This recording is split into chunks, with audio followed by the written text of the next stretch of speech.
talk about why Nikken, because why we do something is one of the most important things that there is. In our company, we have training humans being more that I suspect a lot of you've been to. And one of the exercises is that you're standing on, you're at the Grand Canyon, and there's this beam, like a balance beam that's going across. And they offer you $1 million to walk across. You know, it's like 1,000 feet down. And nobody wants to do that. And then they say your child is on the other side and is calling for you. And it's going to die if you don't get to it. Well, then, you know, it's no thought, is it? You get up and you go because that's just what you do. So it's your why. You know, $1 million is nothing, but your child is something. And, you know, and that's what Nikken really is to me. I'm going to tell you my why. I discovered this company about 11 years ago, and I wasn't looking for a company. I was part owner in some franchises I bought when I was 27, and I had a counseling practice that was consuming my life. But I had autoimmune disorders that I was hospitalized the first time when I was 13 years old. And they told me that they couldn't fix them, and I had to learn to live with it, and I had. And I was on a boatload of medicine, and I was spending $160-some a month on meds, and I was spending $8,000 to $9,000 a year out of pocket for tests. At the time that I came with this company, I had 4 endoscopies and colonoscopies in 6 months. The last one, they made a little medication error, and I flatlined on the table, and they shot me back. They got my attention. And I was looking for something else, and I went to a doctor, and he wanted me to try magnets. And I thought, I'd already tried these. And he said, well, did they work? And I said, yeah, it was placeboed. I'm an advanced practice nurse. I've taught at UNC Chapel Hill. I do believe Carolina Blue Blood. I taught there, and I said, they work, but it was in my mind. And he said, no, I think they work. I would not be standing here today if it wasn't for my very smart husband. So he's a lot smarter than I am. And what happened was a couple of months, and they wanted me to apply for disability, and I couldn't do that. And he comes in, he'd gone to a class, he said, I found out what I'm going to do. And I said, what's that? He said, well, there's this company, and they sell these really expensive beds. And I said, they sell it? My husband is frugal in the dictionary, should have Jeff Avery Foy's name beside it. He's the most frugal person. I said, they sell expensive beds. He said, yes. And then I said the most important question, do you have to sell anybody anything? And he said, yes. And I said, I'm not doing another thing. I couldn't. I was seeing 40 clients a week in my counseling practice, and that doesn't have anything to do with health. I was teaching other people health. I was not living it. And he said, well, I'm going to do it anyway. And I said, what? He said, Kimball, I don't know how I know this, but what I know is that we're supposed to do this. Well, you know, that kind of got my attention. And I said, well, what is this company? And he said, well, they started out with magnets. And I said, is this Nikken? And he said, yes. And I said, who did they refer you to? And he said, Michelle Moss. And that was who Dr. Spanos had referred me to. And I said, well, let's go. Because, you know, there are people that are, if you ever do things about finding your quick start or whatever, when it comes to decision making an entrepreneur, I'm a 10 on a 0 to 10 scale. I said, let's go. And we went over there, and it's sort of like, we're not going to go through the long story, but the night that we signed up, I said, we're going to buy everything. And I mean, he turned white because they're telling me I'm going to have to quit work. He had to retire because of health issues. Our income was down and money was tight. And I said, well, it's a tax write-off. I said, if I don't get any better, I said, I'm going to have to apply for disability, and then we're going to go bankrupt. So, you know, what difference did it make? So we got everything. And in 6 weeks, Dr. Spanos had me on all my meds. And I had my health back. And I feel good. And I'm the healthiest and the most energetic today that I've ever been in my life, and I'm 11 years older, and that's great. However, why do I do this business? I do this business because I want freedom. Your doctors, your therapists, your advanced practitioners, they don't have freedom. They have a job. and you sit in a room and you're with people all day. My why is I want the freedom to be with family. I don't know what all of you had on your list of what you want to change, but mine was family.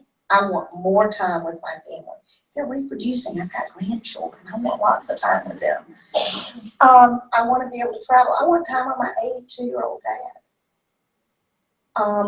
My why is my family and finances. Now, I came up, and I'm still Baptist, and I believe in what it means, because Baptist, you interpret the Bible according to your beliefs, and I'm big on that. You know, you want to be free. You want to be able to have autonomy. And if you're in a job, you can't do that. But if you have the finances, and if you're poor, you can't help anybody. I remember the preacher, I remember a little girl and him saying, you know, it's easier for a camel to go through the head of a needle than for a rich man to enter the kingdom of heaven. Well, let me tell you what, if you're poor, you can't help anybody. If you're poor, you can't give them shelter, you can't give them food. People know me, know that I take people off the street sometimes. I mean, I do all kinds of, my mission is my life. But you can't do it if you don't have money. So if you don't get your finances in order, you can't help anybody. And if you have a job, you are just above broke, and you are always waiting to get that pink slip. Because the person at the top is always trying to find a way to change things. So, you know, finances is my second one. So these are my why. And it's very important that I do these. And I want Elaine Matthews to come up and share her why.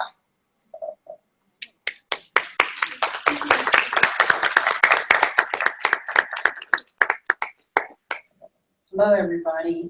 Elaine Matthews. I'm from Pennsylvania. And it was 1997. I worked on the Pennsylvania Turnpike. I was a toll collector.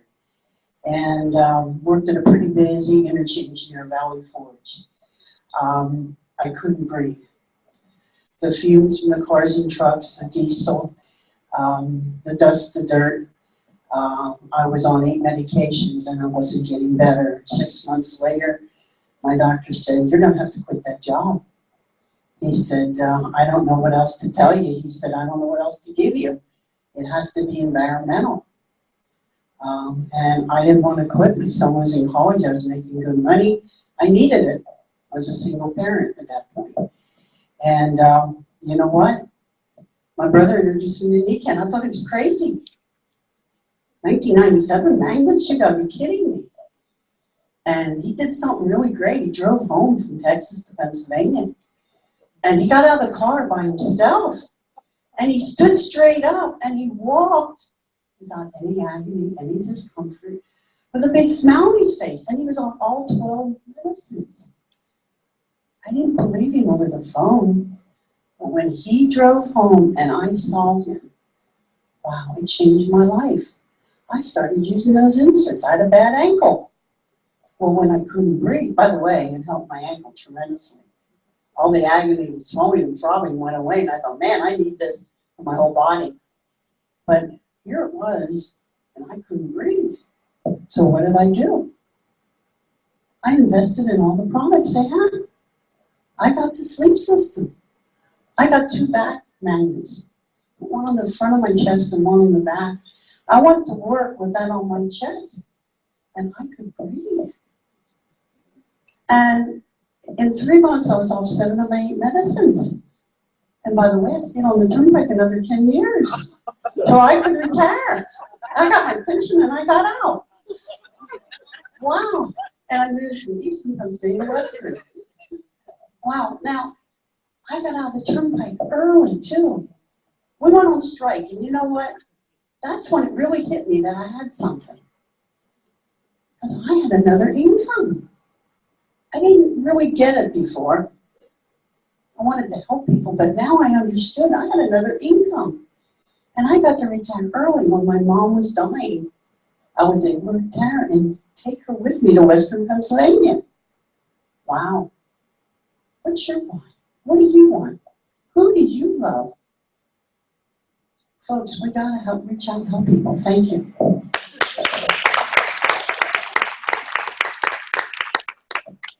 Has anybody else, we're running a little bit ahead, can you imagine that? Has anybody here got a special why that they would like to share?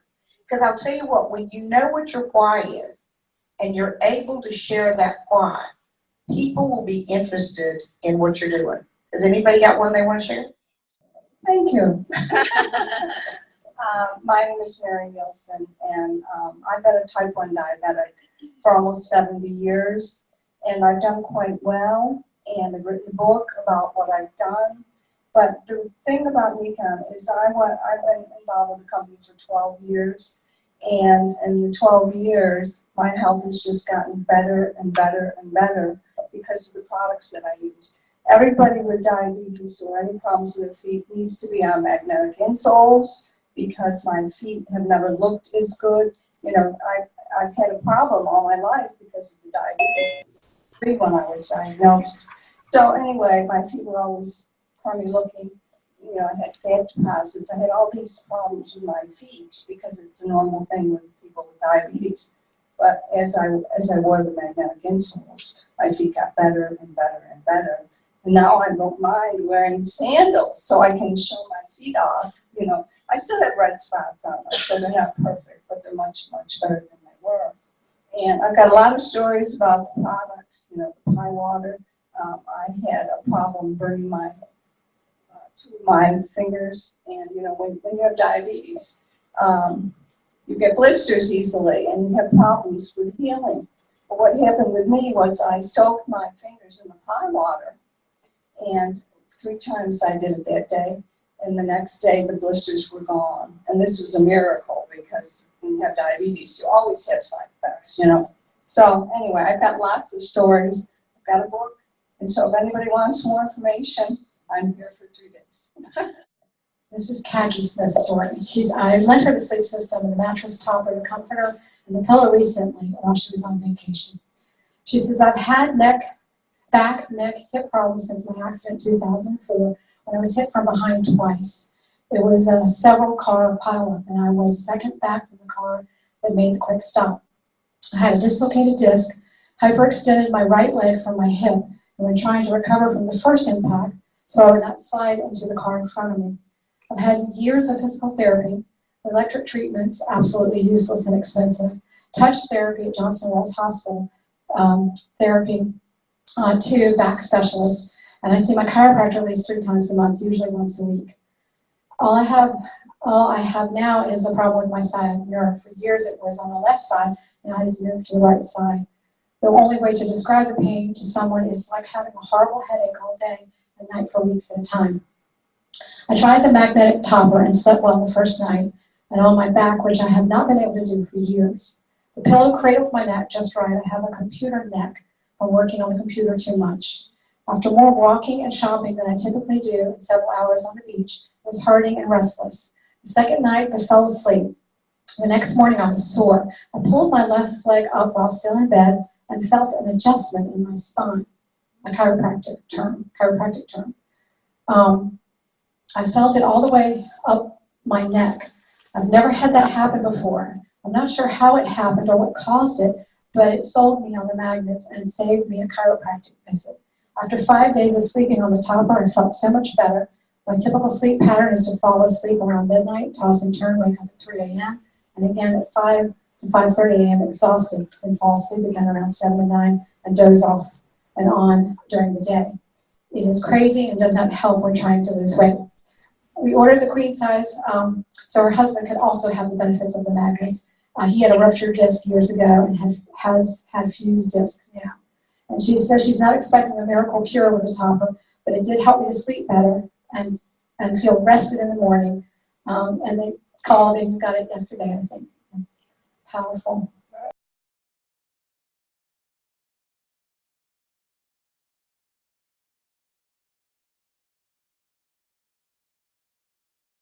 Hello, everybody. Welcome. It looks like you've got a great party going on already. Well, I'm excited to have this opportunity. I always love to share about Nikken, and I love the opportunity to share it with people I love and care about too. And I've invited some of those people to be online with me right now, and I'm excited to hear what they have to say. But I wanted to just introduce myself a little bit. I apologize to Barb for not getting the bio and stuff out. That's just how my life has been the last couple weeks. But I've been a mom now for 21 years, and I have 5 children that I homeschool and love that role in my life. I love being a mom. I love being able to mom from home. And I also have done massage therapy for the last 21 years. I've always been fascinated with the human body and how it works, and how when it has the right tools, it can do amazing things. And so when Nikken stepped into my life, I saw right away how it had the right tools, it had the right environment, and that it could function in ways that seemed miraculous. And so I really love what I've learned through Nikken and through my last 20-year journey of learning about Nikken, using their products, sharing it with people, and it's just been transformational for me. And now my children are starting to take up, and we'll be talking about that a little bit too, how Nikken has become a generational business. More than just myself is doing it. My daughter Haley, who's not on this morning, was also has also taken Nikken in stride and has really done amazing things with it. Many of you may know her on social media. She does Instagram and Facebook and has quite a thriving Nikken business, which means that when I eventually do get grandchildren, they're going to have a mom that's home all the time. She will never have to work a job. And I think what a blessing that is for my future grandchildren. So that's a little about me. I'm going to let Emma kind of introduce herself, where she's at in life, and then we'll just kind of go through everybody and let them introduce themselves, and then have them share a little bit more about their feelings and why Nikken. So I have been her daughter for 18 years. And she's the most amazing mother in the world. I'm paying her later. But I've grown up having Nikken in my life, pretty much my whole life. You haven't ever not had Nikken. Yeah, I've never had to go to the doctor's office, and well, I haven't had any emergencies, which is probably a good thing. But I am currently in the stage of life where you have to make a lot of decisions, and it's kind of hard. And there's a lot of things that just pop up, and like, Father in heaven, please help me. I don't know what I'm doing. I'm a stupid teenager. I need your help. But he likes to give me a lot of decisions. He really does. And I know Nikken is something that I want to do, and I know that he will let me pursue that. So I'm really excited to get started, and I'm really excited to just move forward and get this going on. I want to build my business mainly online, but I know that's going to take some work to just talk to people and get it out there first. A lot of things that we do in Nikken now are not focused towards the youth, the upcoming generation, I guess. But I think that it's totally possible, because this stuff is so cool. I share it with my friends, and they're like, oh, show me again. Magic tricks. And I just call it my magic, and they're like, oh, I want to see, like, show me how you do this, and why does it do that? So, like, you just have to engage their minds within, like, the first few seconds that you're talking to them, because we're a really impatient generation, which is not good, and we'll learn, but we love to learn new things, and we love to have new experiences, and just knowing about this stuff and knowing how it can affect people's lives is just amazing. Especially at this age, I can like bring something into someone's life and just Share with them about your coworker yesterday. Oh, okay. So there's an older lady that works with us. I work at a kilt shop. Yes, kilt as in like Scottish skirts. And it's a very stressful job, so I will be quitting soon. But I love my coworkers. They're amazing people. They're all super understanding and just really supportive and everything. So I was like, can I show you this thing? And she was like, sure. And then like, I totally spaced because there's so much going on in my life. And then yesterday she was like, my eyes are really bothering me. She thinks she had some sort of itis. I don't know any of those things, disease names. ITIS, not EYETIS, right?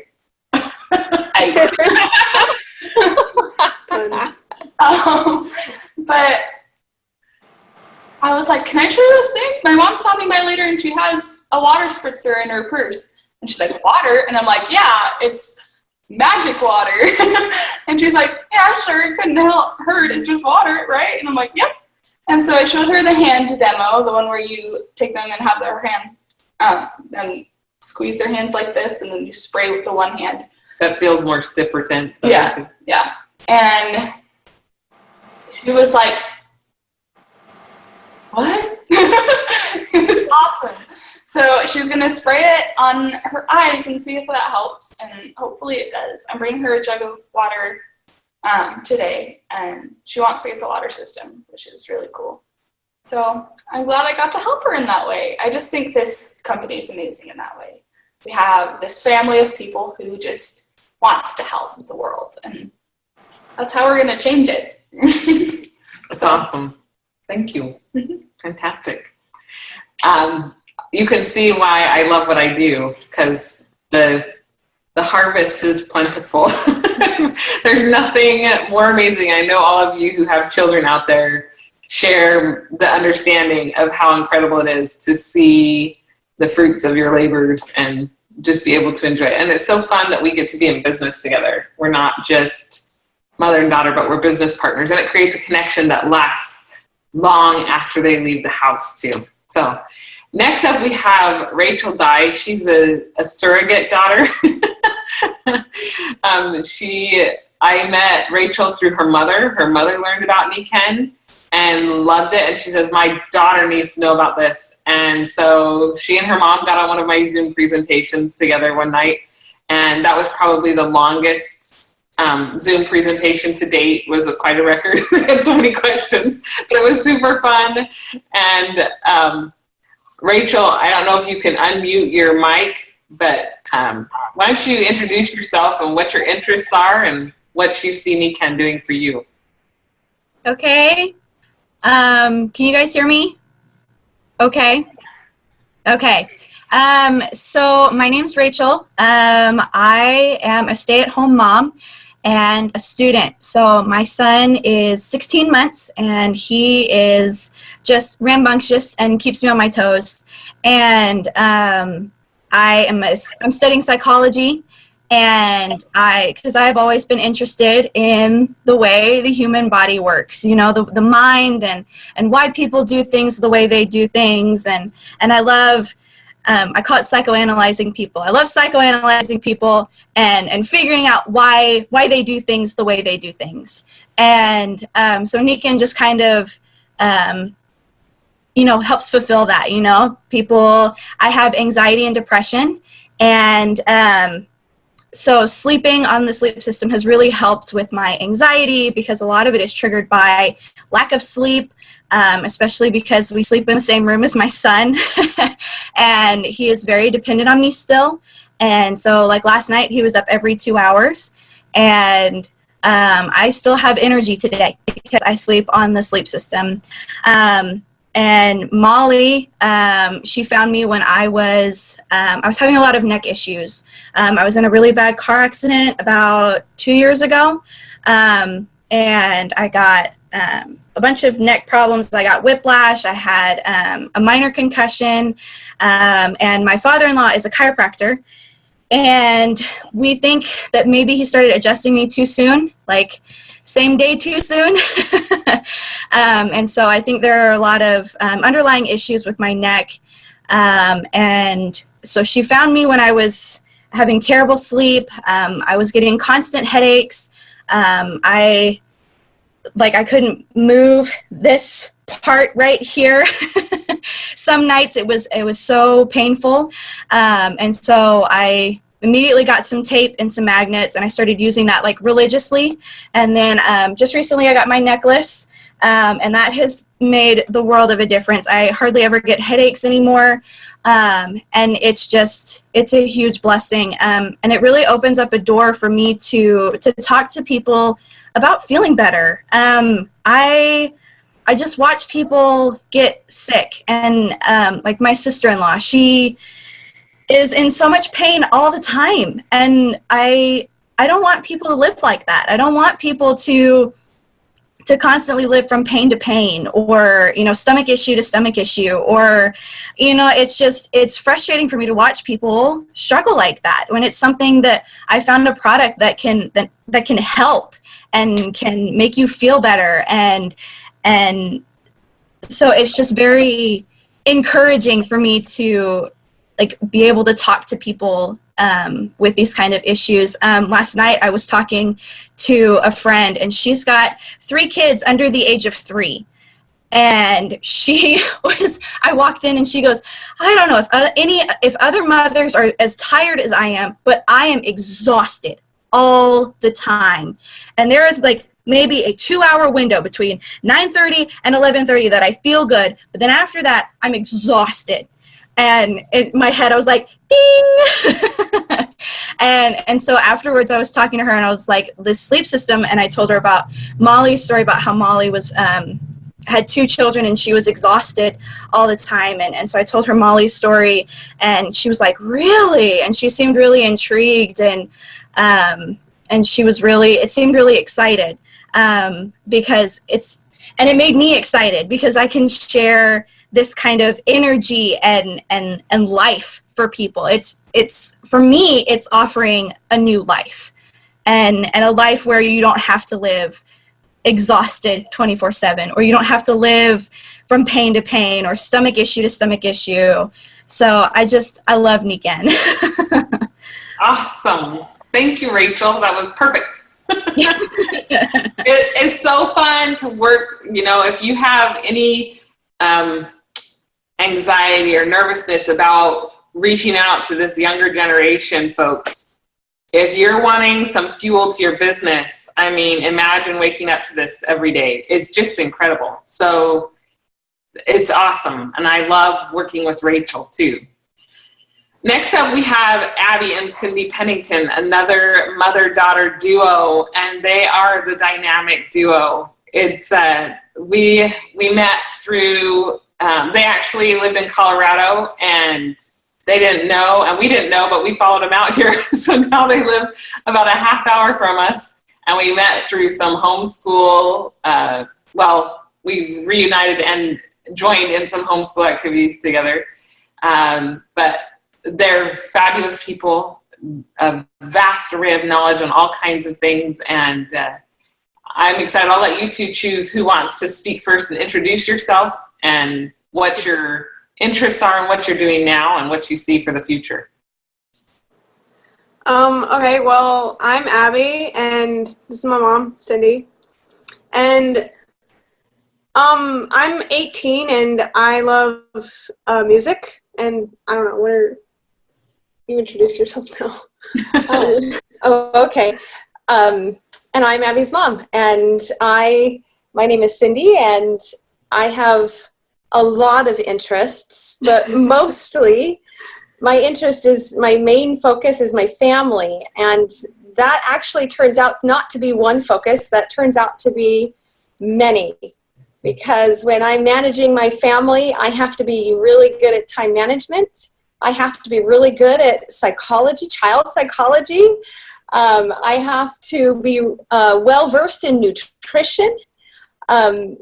especially because I also have a very patriotic heart, and I believe in liberty in every aspect of a person's life. And that was part of my path to Nikken. And I raised my kids to to question things and to want to know more. That's kind of what homeschoolers do. And my path to Nikken was multifold, but primarily that passion that I have for people to own their health. And I can get into that just a little bit more, but primarily I think that the more tools that people have to understand their own needs health-wise, their own bodies, understand who they are from a health perspective, the greater liberty and the greater choices in their own lives they have to be happy. And I think Nikken has quite a few paths or even resources and tools to be able to help people to have ownership of their lives through good health. I love that aspect too. Cindy and I, like, honestly, being moms of several children in separate places, I think it's going to take us at least a few months totally interrupted to just like catch up with everything. Yeah. Getting conversations. And that's one thing I love about Nikken is the kind of people you attract to you and that are attracted to Nikken become like family. You just get so close, and Abby becomes my daughter. Rachel becomes my, like we have many more children now. Abby, you were talking a little bit yesterday about, maybe the day before, about how you plan to launch your Nikken business and what kind of vision you had, what routes you were going to take. Would you mind sharing a little bit about that? Yeah, of course. So I am kind of doing the same thing Emma is doing. I'm trying to go the online route. And I was looking up things on how to have a successful business on Facebook. And I'm now learning that it would be a really good idea to go into YouTube, because I've been watching this video series. And the points that this guy is making is that think back to like maybe 50 years ago or so, and everybody was getting their news from the news, like TV and newspapers and articles and stuff like that. But nowadays, with the younger generation, like me and Emma and the people that we want to help get into Nikken, their focus and their attention is towards social media, like Instagram and Snapchat and Facebook and YouTube. And there's so much more attention. And I think back to myself, I'm like, okay, what do I do to go find a current event? Do I go on the news, or do I go to YouTube? And the answer is I go to YouTube. I go to a certain guy that he just vlogs about the news. And so the approach that I'm going to be taking for Nikken is going online and promoting the products online, and hopefully a YouTube channel, and see where that gets me. Awesome. I love that idea. And that's, many of you who've been around Nikken for a while there used to be like a cookie cutter way of doing things, and that has been shattered. Now we have certain parameters we have to live within regarding the FDA and the FTC and, the federal regulations and that kind of thing. But all that does is just force us to be more creative. So in a way, I'm grateful for that, right? we get a bigger vocabulary, right? Okay, so, and we've talked about getting together to do movie parties, like making movie parties. Yes. And we've got some things in our back pocket that we're working on and super excited about. But I wanted to kind of shift gears a little bit now. Okay, you've been talking about how you're going to launch your business and what you anticipate. Rachel, you're great at reaching out to people wherever you are. I know for me as a young mom, it was vitally important to be involved in things that were kid-friendly. I was not a big fan of the formal meetings that required me to dress up and go somewhere for a couple hours and leave my kids at home. I didn't populate those very often. But whenever I would have gatherings, they would be bring your kids and bring some food to share. And that it was very casual, very informal, and it's still that way. I host most of my meetings in my own home or on Zoom. I love Zoom. I love that we can broadcast, and we have this saying in our group, real moms mute. Because if you've got a screaming kid in the background, or you've got a kid that just wants to talk their ears off, on Zoom, then you just click the mute button, and it's a beautiful thing. So you can still participate, you can still be a part while you're doing the most important work of being a mom. Okay, so to attract someone from my generation that's still got kids at home, make it about the family. Make it something that they can do. One of my friends was telling me about this lady that we were trying to mutually get together with, and she said, I don't know when would ever be a good time. She doesn't have time to pee. Like, it just, like she has to schedule in that time. And that's how life is right now, especially for people in my generation with kids, with teenagers. You need to accommodate where they're at. Honestly, if it's a 5 to 10 minute video, I'm probably not going to watch it. 3 minutes is about my limit. If I need some information quick to see if it's something I'm interested in, 3 minutes, that's it. I'm not going to do an hour long, half hour long, forget it. That's not going to happen. So to give them a taste, 3 minutes is plenty. So get it down and make it about them. How is it going to benefit them? How are they going to get value from it? Cindy, what do you have to add to that? I know you're kind of the same. Yes, you could tell I wanted to say something. I was feeling your mental telepathy. I just got to say that when I was a young mom, I love my kids and I love to be with them. And, we spend so much time chasing them when they're well. It's so much more compounded when they're sick, isn't it? When they get sick, it's like totally worse because then they're not running, you are running. Right. And you're running more than if they were you were chasing them. And so one of the things I learned when I was younger was like, I do not want a sick child. And so the information that I was constantly seeking was how to prevent illness in my home.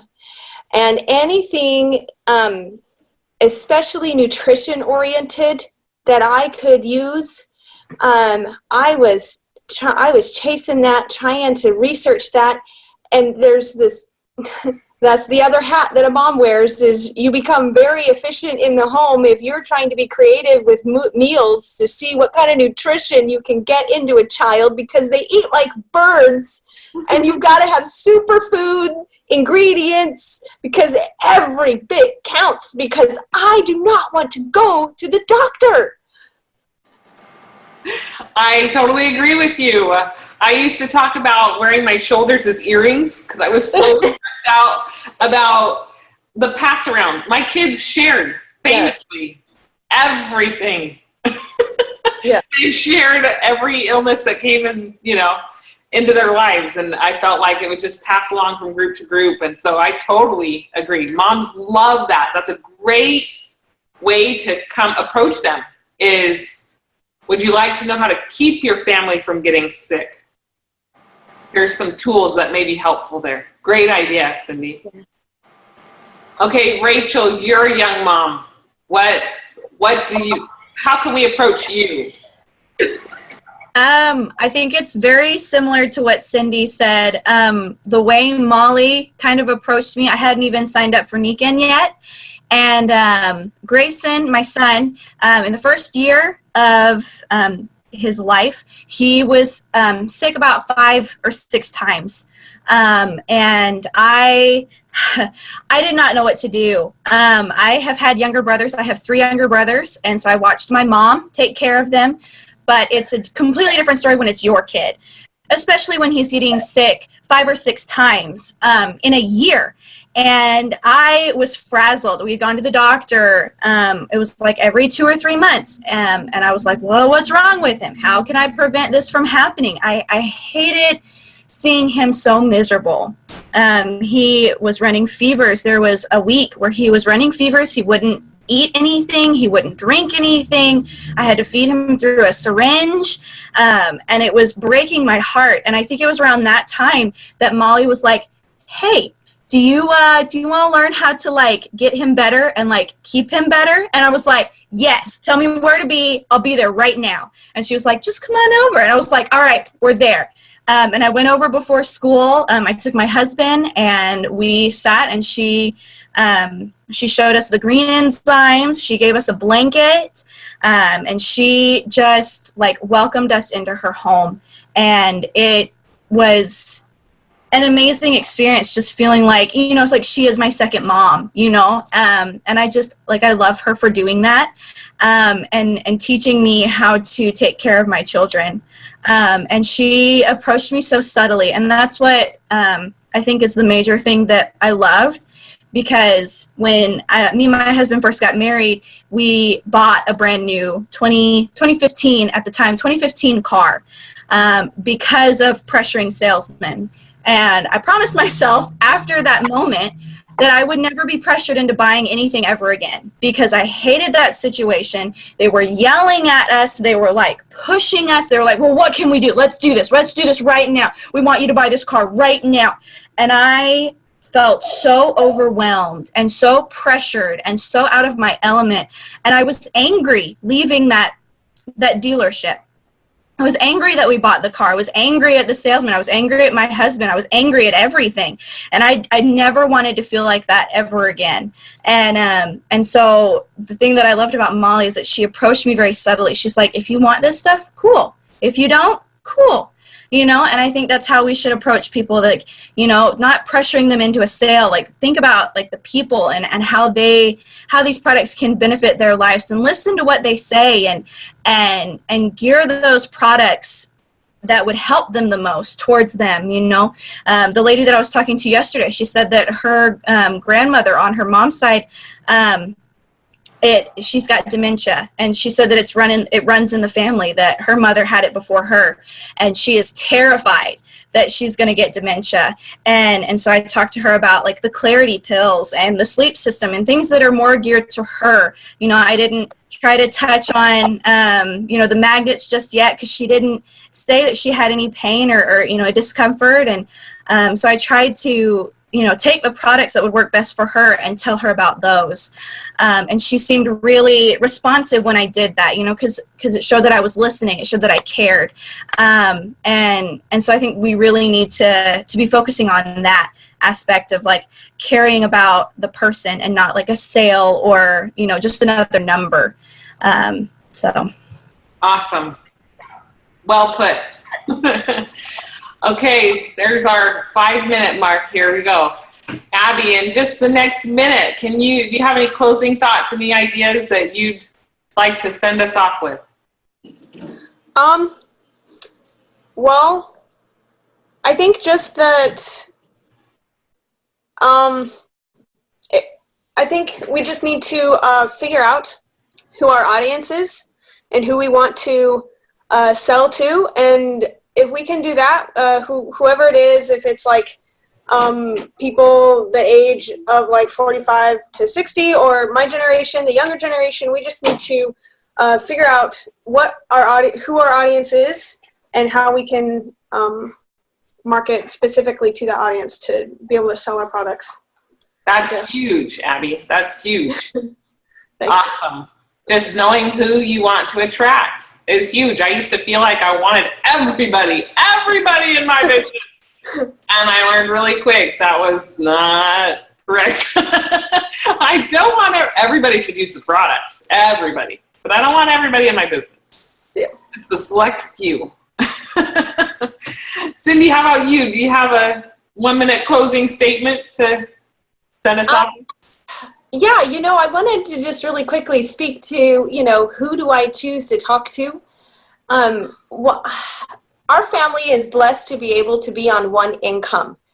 But my husband, he works very, very hard, and sometimes his schedule's flexible. Sometimes it's not. Sometimes there's really long hours. And I have been so grateful to him for providing that for our family.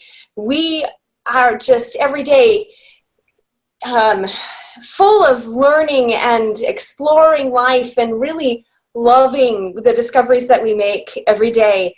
And that just helps us to be happy. That's just the way we are. And one day, a few years ago, I just realized I want that for him.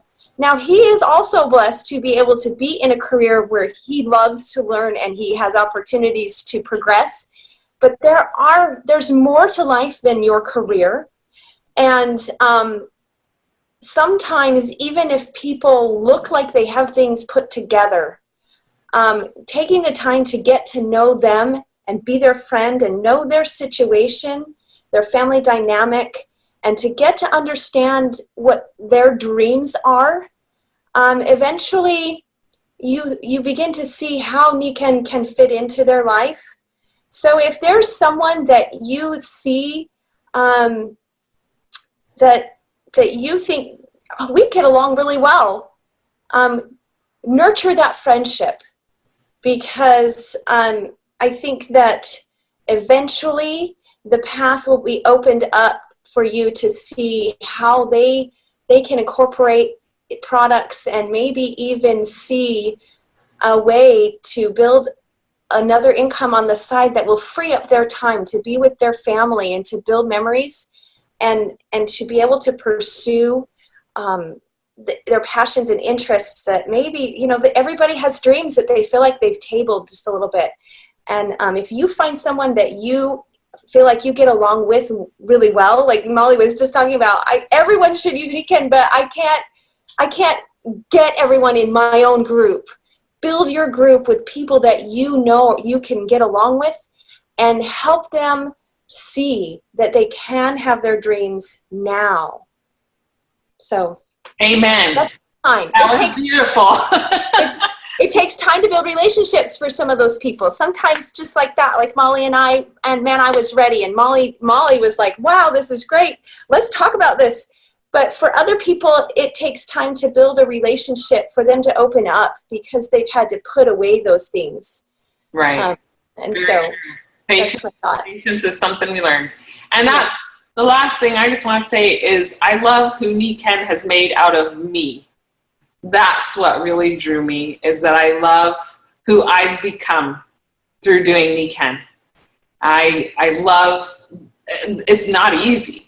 And a lot of times you're going to be pushed harder than you think you have the capability to handle, right? I see Rachel kind of smiling, but she knows. And that Nikken shapes us and gives us opportunity to serve and to put others' needs above ours and really become like the mentor. And I'm very grateful for the opportunity. This work is worthy of you. So put all you have into it. And I'll close with that. Thank you so much for the opportunity to be here. Okay, and they're going to get my presentation up now, and we're going to talk about know, like, and trust and social media marketing. And I'm going to start out by saying that right now, majority of sales are still made face-to-face and belly-to-belly. And I believe that people are really pretty much starving for face-to-face. Can we turn on one side of the light? That's good, because you all disappeared and felt like I was talking to myself. Okay, in a time when none of us have much time and all of us tend to be on our devices and everything, people really need face-to-face, belly-to-belly, and they need contact. I mean, that's something that Brody talked about this morning, is that we know, people who have larger groups of friends and validation, that social context is so important. People that don't have it don't do nearly as well. And people who spend too much time on their devices also don't do well. And a lot of that has from the electromagnetic pollution that is coming off of those devices, but also when you're staring into those, you're not with people. It is not exactly the same, but it is something that we got to work towards. And so I've been doing experimenting for about a year now. Okay, I'm sorry. Being coached where I need to stand. I'm not really good at standing still, so we'll do the best we can with this. You know, so how do you do this? Because I'll tell you, about 30 years ago this year, I bought 2 H&R Block franchises, and I had never owned a computer. I didn't do well with computers when I was in high school. They were those big frame things, and I went to the club one day and I was like, oh, this isn't me. But when I bought those, I found out that one of the franchise owners in North Carolina, in fact, the largest franchise owner that owned Greensboro, did their tax returns on computer. And I just sort of knew that this is the way things were going to go. You know, PCs were out then, and I drove to Greensboro and learned about it. And our offices were the second offices in North Carolina to do computerized tax returns. Well, you know, that's where we're going now. I mean, and there's some really cool things about this. I mean, some of us, I love face-to-face and belly-to-belly, but wasn't it great to have Zoom and be able to bring people in from all over the country and together? I mean, I'd much rather be here where I can hug you and look in your eyes, but it's another thing. And sales are going that way. Who here buys things on Amazon? I have a personal relationship with my UPS man. I mean, if he doesn't come to my house 3 or 4 times a week, he either thinks I'm out of town or I am sick. I mean, you know, and that's the way we do things. So we've got to break in. And when you look at this, anything that you're going to do, you've got to do a little research on it. But right now, Facebook is where more sales are being made. My suspicion is that Instagram is going to get bigger, but you know, you start where you're at and you start playing with it. I told you all on an entrepreneurial scale, I'm a 10, so I get an idea, and that afternoon I put it out there. And you know what, if it doesn't work, that's fine. If I've got a typo in it, well, heck. I sent out an invitation to some people last year and forgot to put the date on it. And I got 15 people that typically didn't put the date. Well, all 15 of those didn't come. 5 came to the event, but I followed up with the rest of those and got another event and got them to it, because I found out they were interested. And if I had to put the date the first time, that might have been the end of it, because they wouldn't have been coming then. So I'm going to tell you, whatever you do, get into action. You know, Einstein said a motion that is moving, it keeps moving. You got to overcome the inertia. So get moving and clean up the mess. There are no mistakes in life. It's only feedback. So people buy from people that they know, like, and trust. Well, you know, how many people, I mean, you got friends. I think I've got a couple of thousand friends now on Facebook. I certainly don't know all of those people, but I've gotten to know them better. I'm going to talk to you a lot about the things we go through here, but that when you're working on Facebook, when people like your things, you want to like their things. And I mean, so I'm going to go through just kind of what you do on Facebook, and then I'm going to talk to you a lot about how you turn that into relationships. Okay, you got to, again, you're going to interact with people who react to your post. We'll talk more about that. We're going to message and thank people, send friend requests to people who interact with their posts, ask them to like your page in a PM, private message, and it takes time. This is not anything that happens overnight, and it is slower than when you meet with someone face to face and belly to belly, because you've got to develop a relationship. Now, most of you all know I'm a therapist. There's a whole group of therapists out there now that are treating people who are addicted to their computers, and they don't ever get around other people, and they're stuck on that computer. Well, I'm telling you, a lot of these are people we're reaching out to here. So they don't trust easy. They don't know too many people because they live in their room. And so it really is a different thing. So click. Okay. So Facebook pages. If you don't have a business page, get one. It takes like just a couple of minutes to do. And you need a cover photo, and you want to change that cover photo up occasionally, because when you make changes, your page gets more clicks. I recently changed mine the 4th of July, and I've left it up. It was a balloon that I took a picture of at the balloon festival, but that has the Constitution written on it. And that I've gotten more likes on that. I mean, you never know what people are going to like. Now, pretty soon I'll probably put something up from here. You've got to have a profile image. You've got to have descriptions and contact. Links to your website, that's important, and then you got to post, and you got to post regular. And I got kind of lazy because for about a year, maybe a year and a half, I used Edgar, and I loaded in post, and the post went up. But you know what, the truth is, I got those posts loaded a year and a half ago, and the same things were floating around. And it is something you can pay for, but what I decided to do, instead of putting $45 a month into Edgar, I'm putting $45 more a month in a gal that I use to help me with my Facebook advertising. And most of this comes from Ashley's stuff. Ashley is in her 20s. She runs a dynamo marketing company and Facebook and email advertising on her things. And she's done some amazing, amazing stuff. So you got to get your post and you got to get things out there and make it simple. Like I was saying today, if there's a thing with Instagram and you can turn it on, and if you have Facebook and you have Twitter, like the things that I put up today, I just posted them through Instagram. I did all my little hashtags. Then if you tell it where it's at so people know I'm at the Magruder, and then I go down and I click Facebook and I click Twitter. If it's not too many characters, less than 45, then it is also tweeted.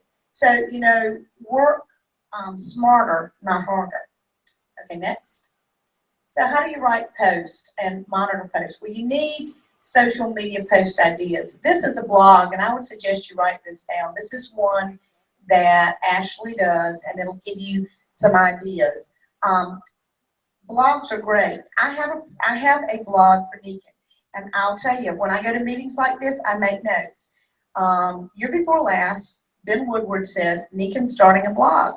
I would suggest you take that blog, change it up a little bit, make it your blog, and post it, because see, Google picks up when we cheat.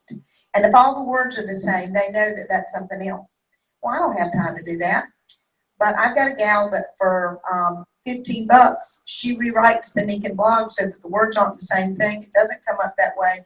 And I've got a blog, and it's quick and dirty. Now, people really like things that you do and you talk about. Down in Georgia, Gary Bolton talked about some crazy poke salad.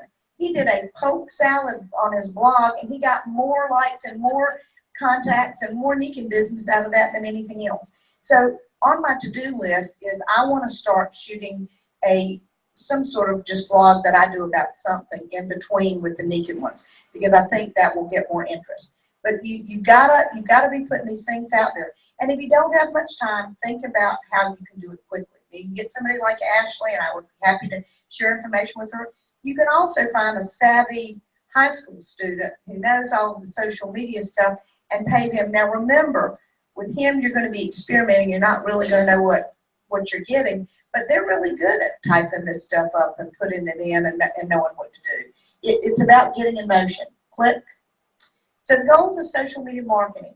Most users will not purchase directly from your social media site, so you need to bring them over to your website. And so your website's got to be user-friendly, mobile responsive, and developing leads. Now, I have a landing page, and landing pages are really cheap to get. You can develop one yourself, and with that landing page, you can send people there, because what you want to get is you want to get their information. The most important things are their name, their telephone number, and their email address, because you've got to reach out to these people. So again, it's a lot of the sales don't come just from what they do, interact with that page. It's where you take it further. Every time I put up a post, and then I'm going to show you a few posts, and someone likes it, I private message them. I invite them to be my friend. And then a few days later, I will private message them and ask them to like the page. See, we're starting some interaction, and I've got a young man that's down in Rocky Mount that if he'd gotten a ride, he'd have gotten up here this weekend. I know lots about him now. He started college, he dropped out, he did another network marketing. He's going to be on The Voice this year. But see, and you know, I've invested maybe 6 minutes in a 15-minute phone call in interacting with him. But it all came from a post that I put up. But you've got to interact with the people. When somebody likes your stuff, because now think about this, I don't mean to be ugly, I'm a little sarcastic. But you've got somebody that sits in front of their computer all the time, liking these and different things, and then somebody messages them back. That's the closest thing to human contact that person's had in 3 or 4 hours. And they love it because you're making them feel special. You're reaching out in a way. So again, it's about getting social. And Ashley tells me all the time, she says, you're doing better with your stuff than most of the people I work with. She says, and sometimes I get busy. Now I'm like, hey, what, in the last 2 weeks, I haven't looked at this thing. I've posted, the only post I've gone up is what Ashley's put up, because I just haven't had time to do any of it. I'm going to go back, and people say, well, after this long, the lead is dead. Well, maybe it is, but maybe it's not. It's going to take you 2 seconds. I'm going to reach out to those people who like. I mean, you know, you're just putting lots of lines in to go fishing. So, click. Understand your target audience. Who are they? What age range are they within? What kinds of jobs, responsibilities, concerns do they have? What products do they need? What makes you the perfect person to offer this to them? You've got to figure out who you want. And there's lots of ways. You know, you can go on YouTube and you can learn about any group of people you want. You can learn how to write posts because different age groups attract different things. And, you know, I'm over 50. Nikken has got to do something to start bringing in younger people. It's got to be done. And, you know, I don't think like someone who's 18, 19, or 20. I did quite a while ago. And so we've got to think about that and getting things written. So if you've got someone, I mean, that's the wonderful thing about Ashley to me is Ashley's in her 20s. And, you know, this stuff just goes really easy to her. So you've got to think who your target market is. And I want to talk a little bit about, in a few minutes, about when you boost post and things like that, because you want to boost posts towards certain markets and stuff if that's what you want to get into. Click. Okay, blackout ads versus boosted posts. A blackout ad is an ad built into Facebook ad platform that will not run on your page. Limits the amount of text can be used, more difficult. Same response rate as boosted posts.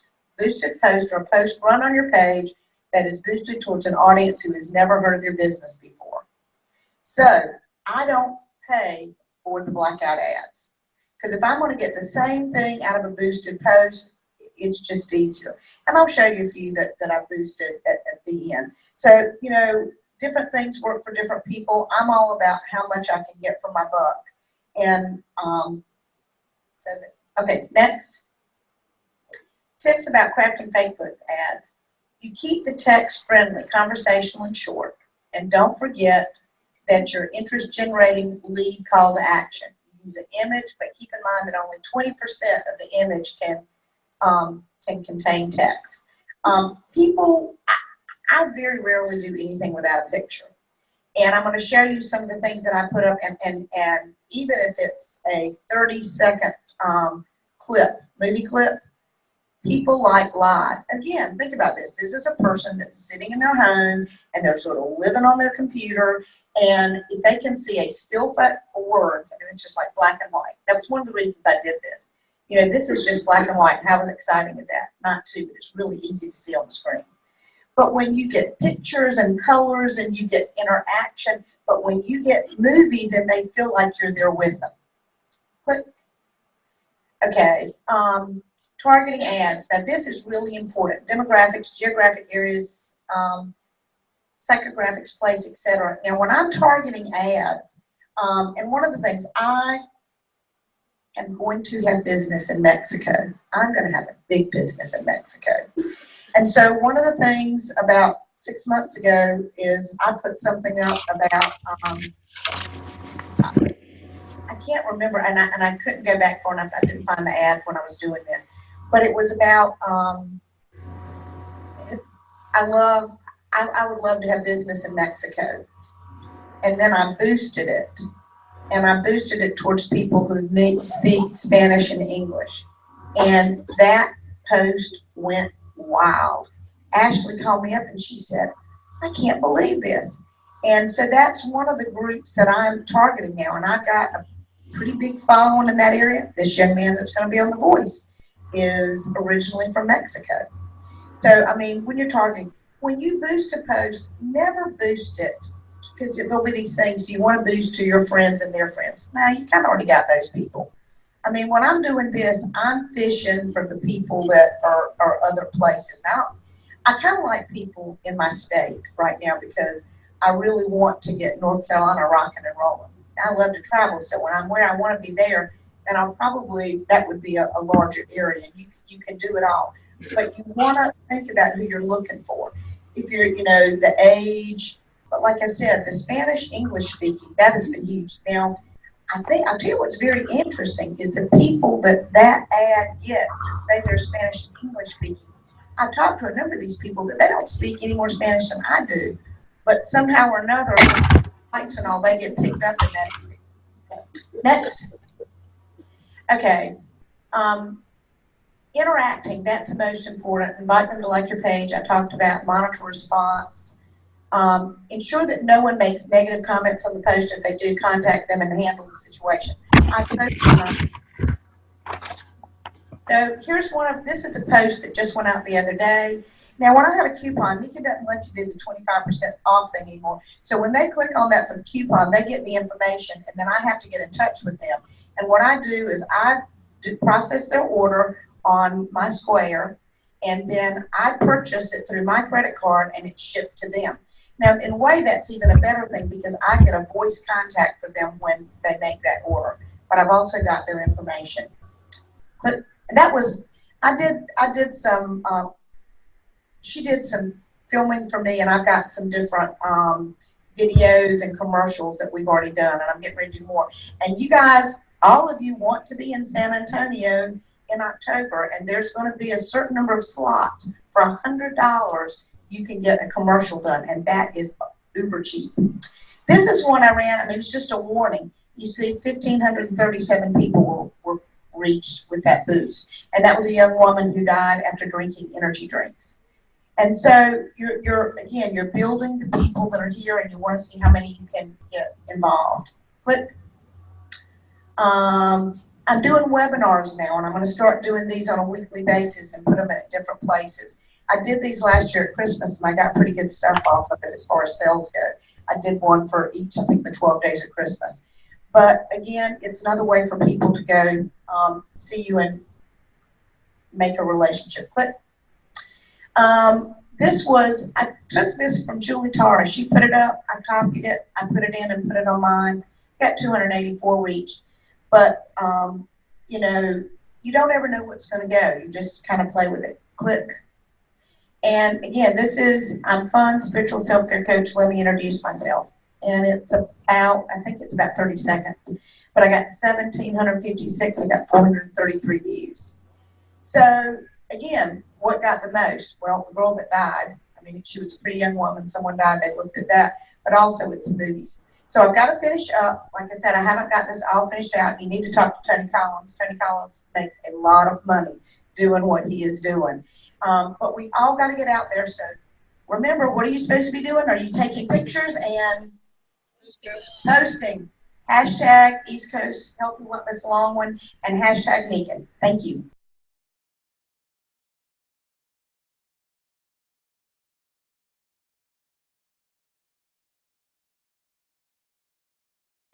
Okay, basically I've been connected to Nikken for 17 years. I'm not going to tell you my story now because I have an opportunity later. But basically, yeah, I have an integrated health RN practice in Cleveland, Ohio. So I work with adults, children, and I started working with pets about 8 years ago. I do RN consultation. The wellness center where my office is a Nikken training center for the active wellness solutions. I do quantum biofeedback, emotion code, body code, beamer therapy, applied kinesiology, transformations 360. I work with pre-diabetics and diabetic people. And then based on the health challenges that I'm getting, I do refer to outside sources.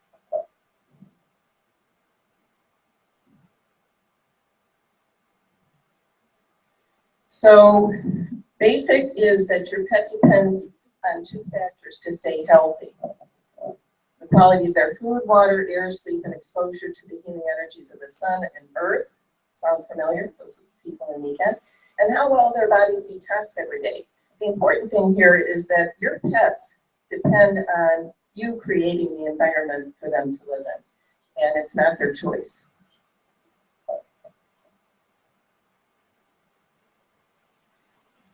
Food is the highest, one of the highest. Water and air is right up there too.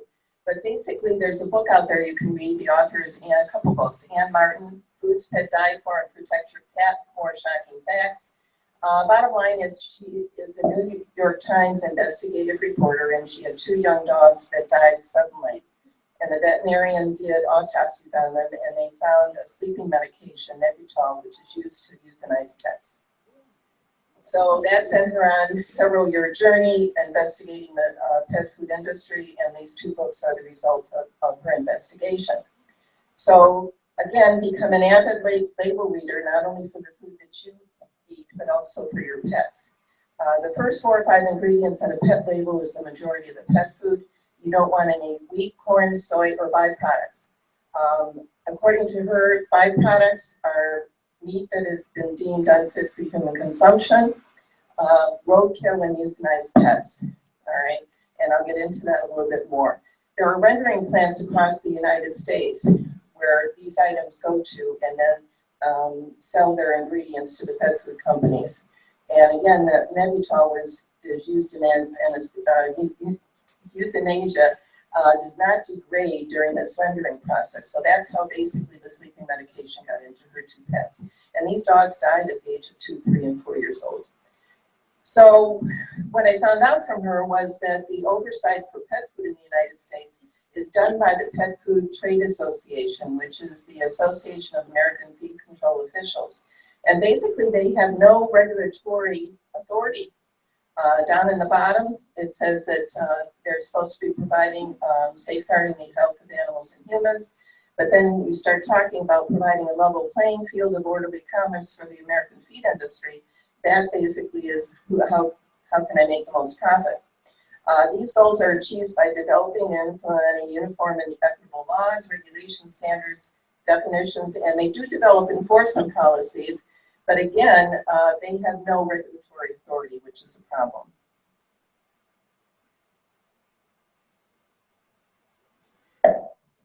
So what I would say to you is that most people know that we have an American Veterinarian Medical Association, but there is also another natural counterpart to that, and that is the American Holistic Veterinary Medical Association. I had a vendor table at their national meeting a couple of years ago, and the holistic veterinarians are the veterinarians that understand energy. They understand the more natural approaches, et cetera. They had actually education programs for the members on the chakras and Reiki and aromatherapy, all of that type of thing. So I didn't realize that there was a holistic group out there. You can go to their website. But the holistic veterinarians, these are the preferred types of food to feed your animal for health. And the first thing is that you feed them raw. You can do a search with your city and state for a natural pet food store, and you will find raw food that is frozen that you take out of the refrigerator. You can also cook organic meats.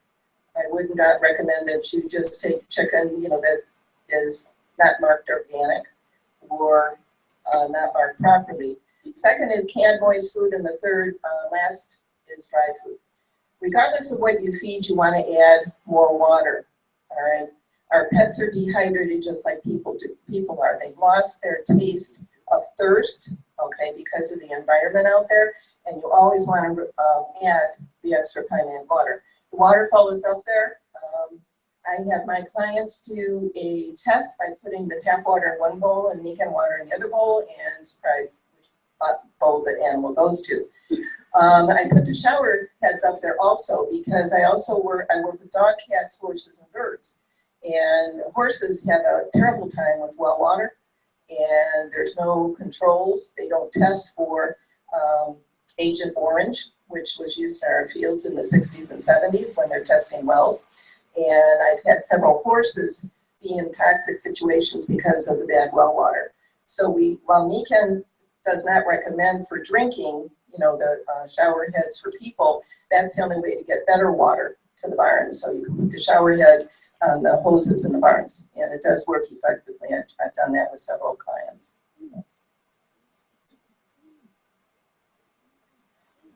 So other food and hygiene considerations, basically you need to count all treats given as part of the overall daily feed, as some pets have weight gain and obesity issues even when feeding well. So you need to monitor how much water they're drinking. Eliminate feeding human food from the table. This is just calories that put the fat calories into your pet. And there are there are some hazardous human foods for cats and dogs. The xylitol, coffee, caffeine, chocolate, grapes, raisins, onions, and macadamia nuts. You can look for more. The ASPCA has a long list of things that you should not be feeding your pets. And the Nikken wellness products, these are the things that I've used with my clients and with my own pets. When I got into Nikken, I had 4 animals, 2 dogs, 2 cats. My oldest cat died at 21. My dog died at 20. I had a cat that lived to 17, and he had been diagnosed 7 years prior with lymphocytic leukemia. And then my last dog had died at 14. So that to me is a testimony of the Nikken timeout water and these nutritionals. The other piece to this is, what about when you give them a bath? All right, we do all their things with them, but the Nikken True Elements shower gel works wonders. Next is breathable, clean air and healthy environment. We know that inhalation is a route of toxins absorbed with many plastics, paint, other compounds that outgas VOCs and that are extremely toxic. Our pets also pick up the EMF from the Wi-Fi, mobile phones. The TV, computer also upsets their sleep patterns. And if you're considering pet tracking tags or GPS collars, they can have a damaging effect on all their body systems. Next. So restful sleep, the Nikken Pet Pad. On the left, you can see all of the benefits and technologies. But what about the Kinko Touch? All right, animals love the massage therapy. When you first introduce the moving dynamic magnetism to animals, they'll back away from it because it's something new and it's very intense. But you start out slow and they turn out, I have a cat now that I call my Reiki cat. And he starts out on one side and I use the mag boys on, and then he turns over when he wants his other side done, and then he turns up his belly and then he's done. The back flex on your smaller animals, your small dogs, your small cats, put that in their bedding areas. But the Nikken, both the static magnets and the dynamic magnets make a big difference. I had a client with 2 lovebirds, and she put a flex pad in the bottom of the bird cage, and that helped the birds. Next. Fleas and ticks are major problems, and outdoors you can take care of the outdoor environment by going to a natural landscaping company or going on the internet, and you buy nematodes, and these are tiny worms that you can spray onto the environment. And basically eat all the fleas in the environment that jumped on your dog or cat on the outside. On the indoors, boric acid or borate product basically will take care of the fleas and larvae inside your house, but it is non-toxic for pets. And there's also for hardwood floors, if you do a search, you will find also the boric acid and the borate products for that. Next. So what about the flea-ridden animals? Good flea combs. Any kind of bath that creates a lather, will kill the fleas and the larvae. For dogs only, you can also use a couple drops of essential oils into the bath water. For cats, stay away from the essential oils because they're too intense. Natural cedar oil works, or there are supplements out there with brewer's yeast and garlic. Some traditional vets will tell you to stay away from garlic, that it's toxic, but in low concentrations, the fleas don't like garlic and brewer's yeast. Diatomaceous earth also can be used to periodically put on the pet on the outside. And there are electric flea traps that will trap up to as many as 10,000 fleas at a time. Next. So do away with plastics, food bowls, toys, plastic food containers, and invest in stainless steel bowls, glass storage containers, and natural fiber toys. Eliminate those artificial things in your house. The firemen hate the artificial sensors that are in the electrical because outlets because they will get overheated and they can cause fires. They're still on the market, so where's the oversight for our own consumer safety? Don't use pesticides inside or outside your home. Don't feed commercial pet foods.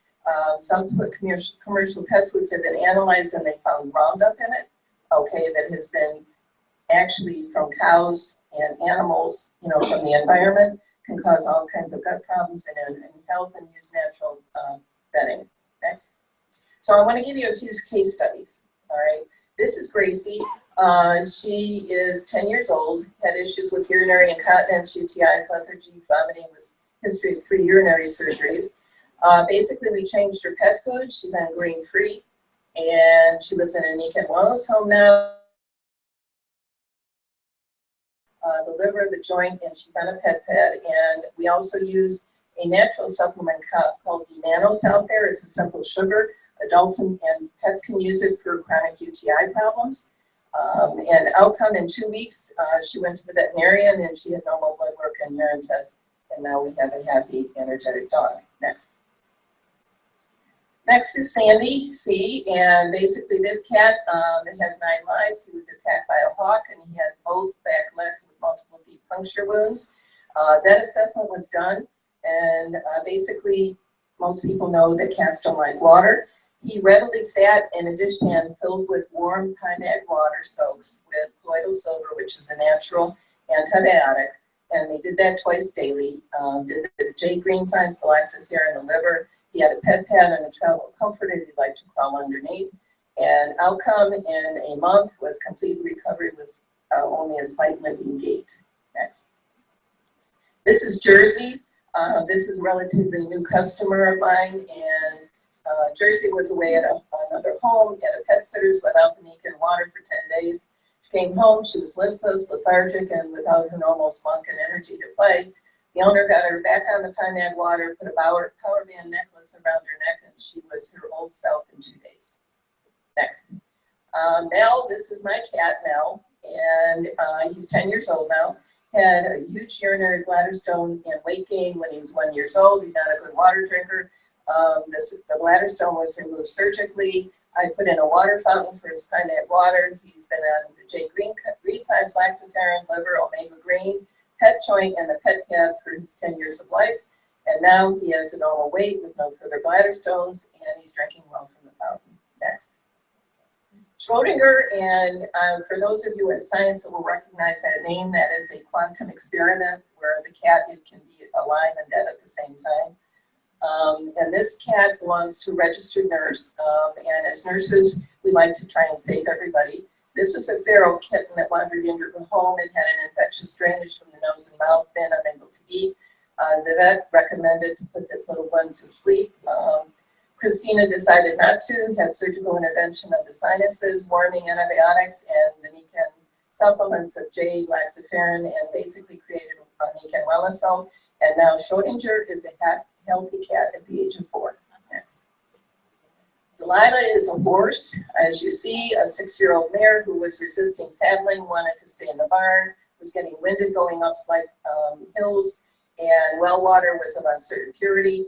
I did the body code healing technique with her, and we changed the feed, put the Pymac shower head onto the barn hose, and within 1 week she was out of the barn eagerly with no issues. Next.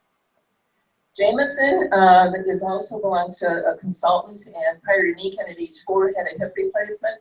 At age 5, sluggish, limping, reluctant to go for walks, which he had loved before, could not climb stairs, low appetite.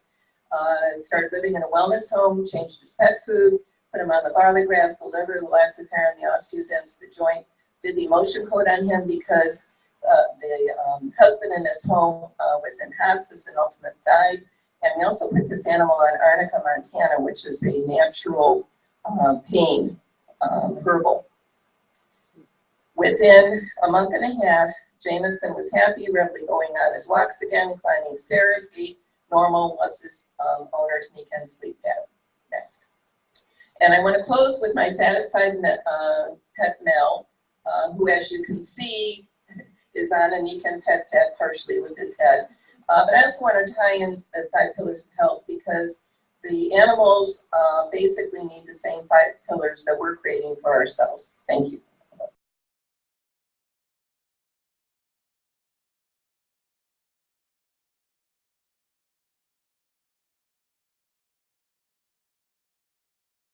Thanks, Kimball, and thanks, Elaine. I feel like I can sit down now because the veterinary world can talk a whole lot more about nutrition than the human world. And she described basically what we shouldn't have and what we should have. So thank you, Elaine, that was awesome. I used to read Prevention magazine when it was really about natural health instead of preventive diagnosis. And they had a veterinary column, and that was where the real information was shared. And we also know that there's no placebo reaction for animals. They haven't watched any videos or read any brochures or anything like that. They just respond or they don't respond. We had a cat who died a year ago, and she slept on one of the little cat pads that they don't have anymore.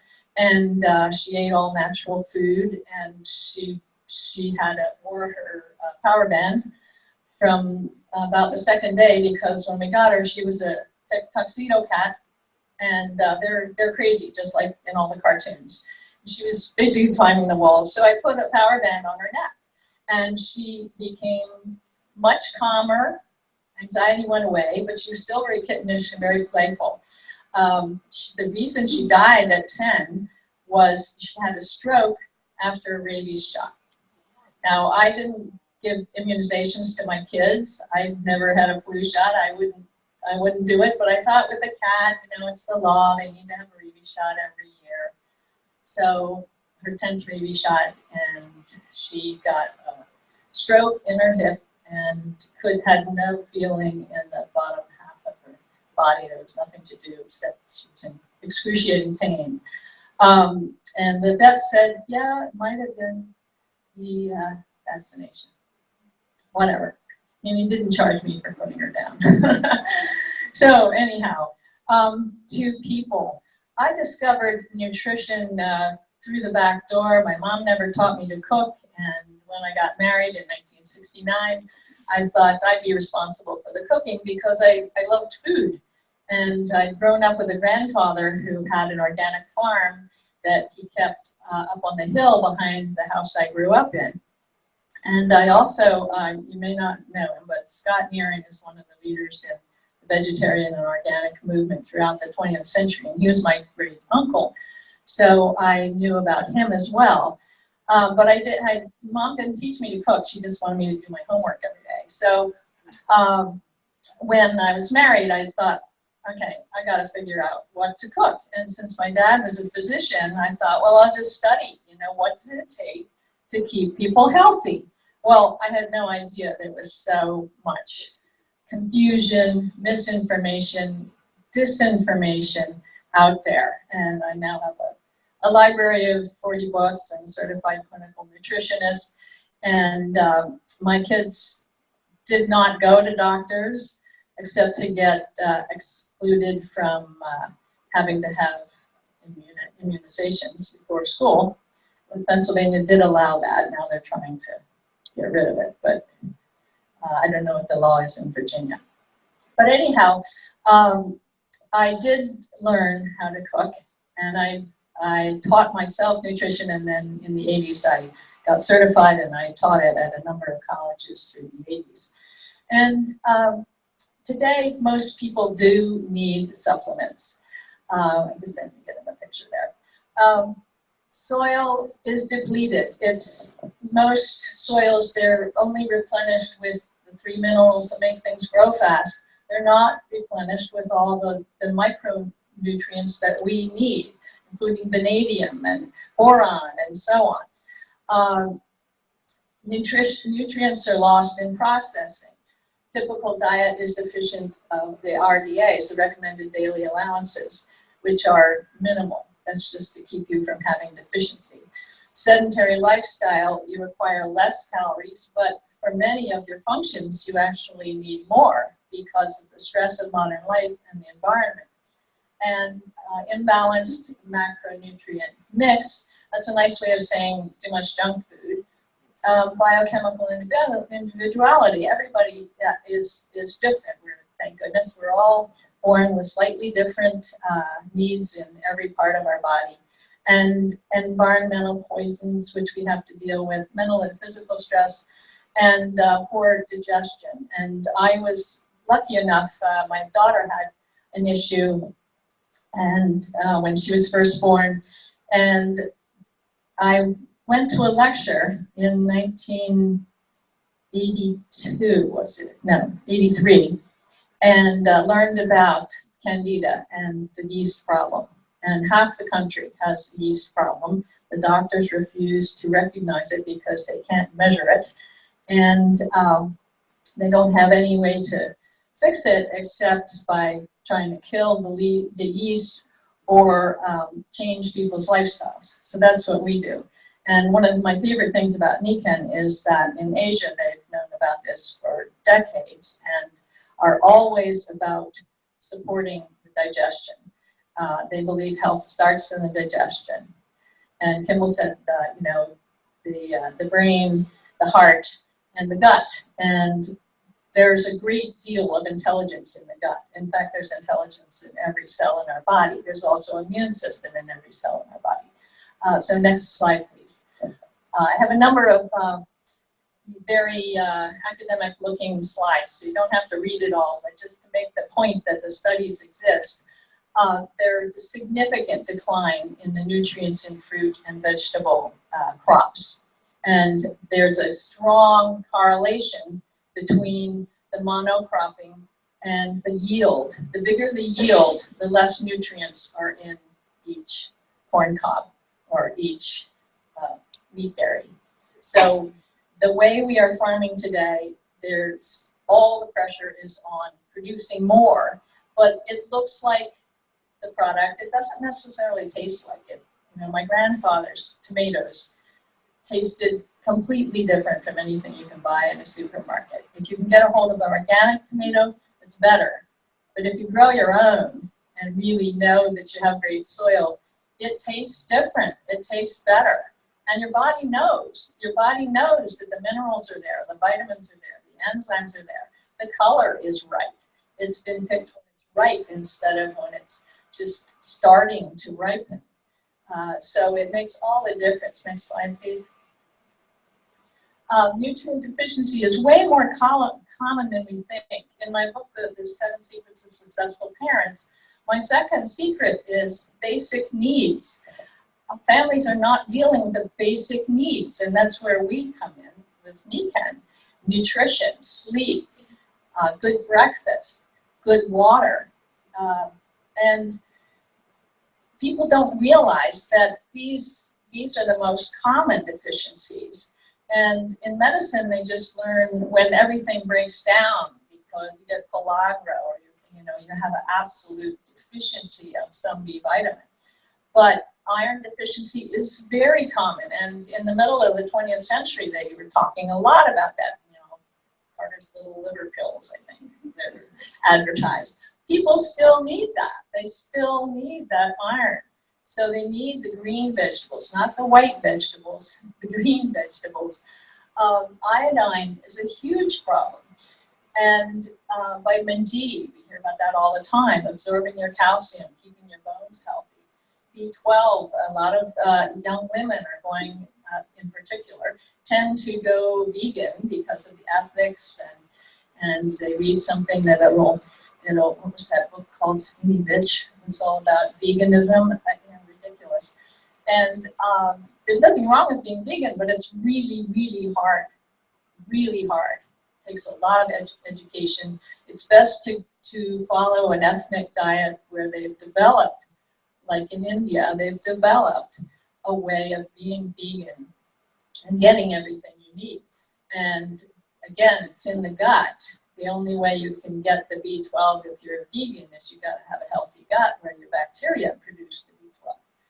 Calcium, of course, in Nikken, you learn all about the important need for calcium, but it needs to be the right kind of calcium.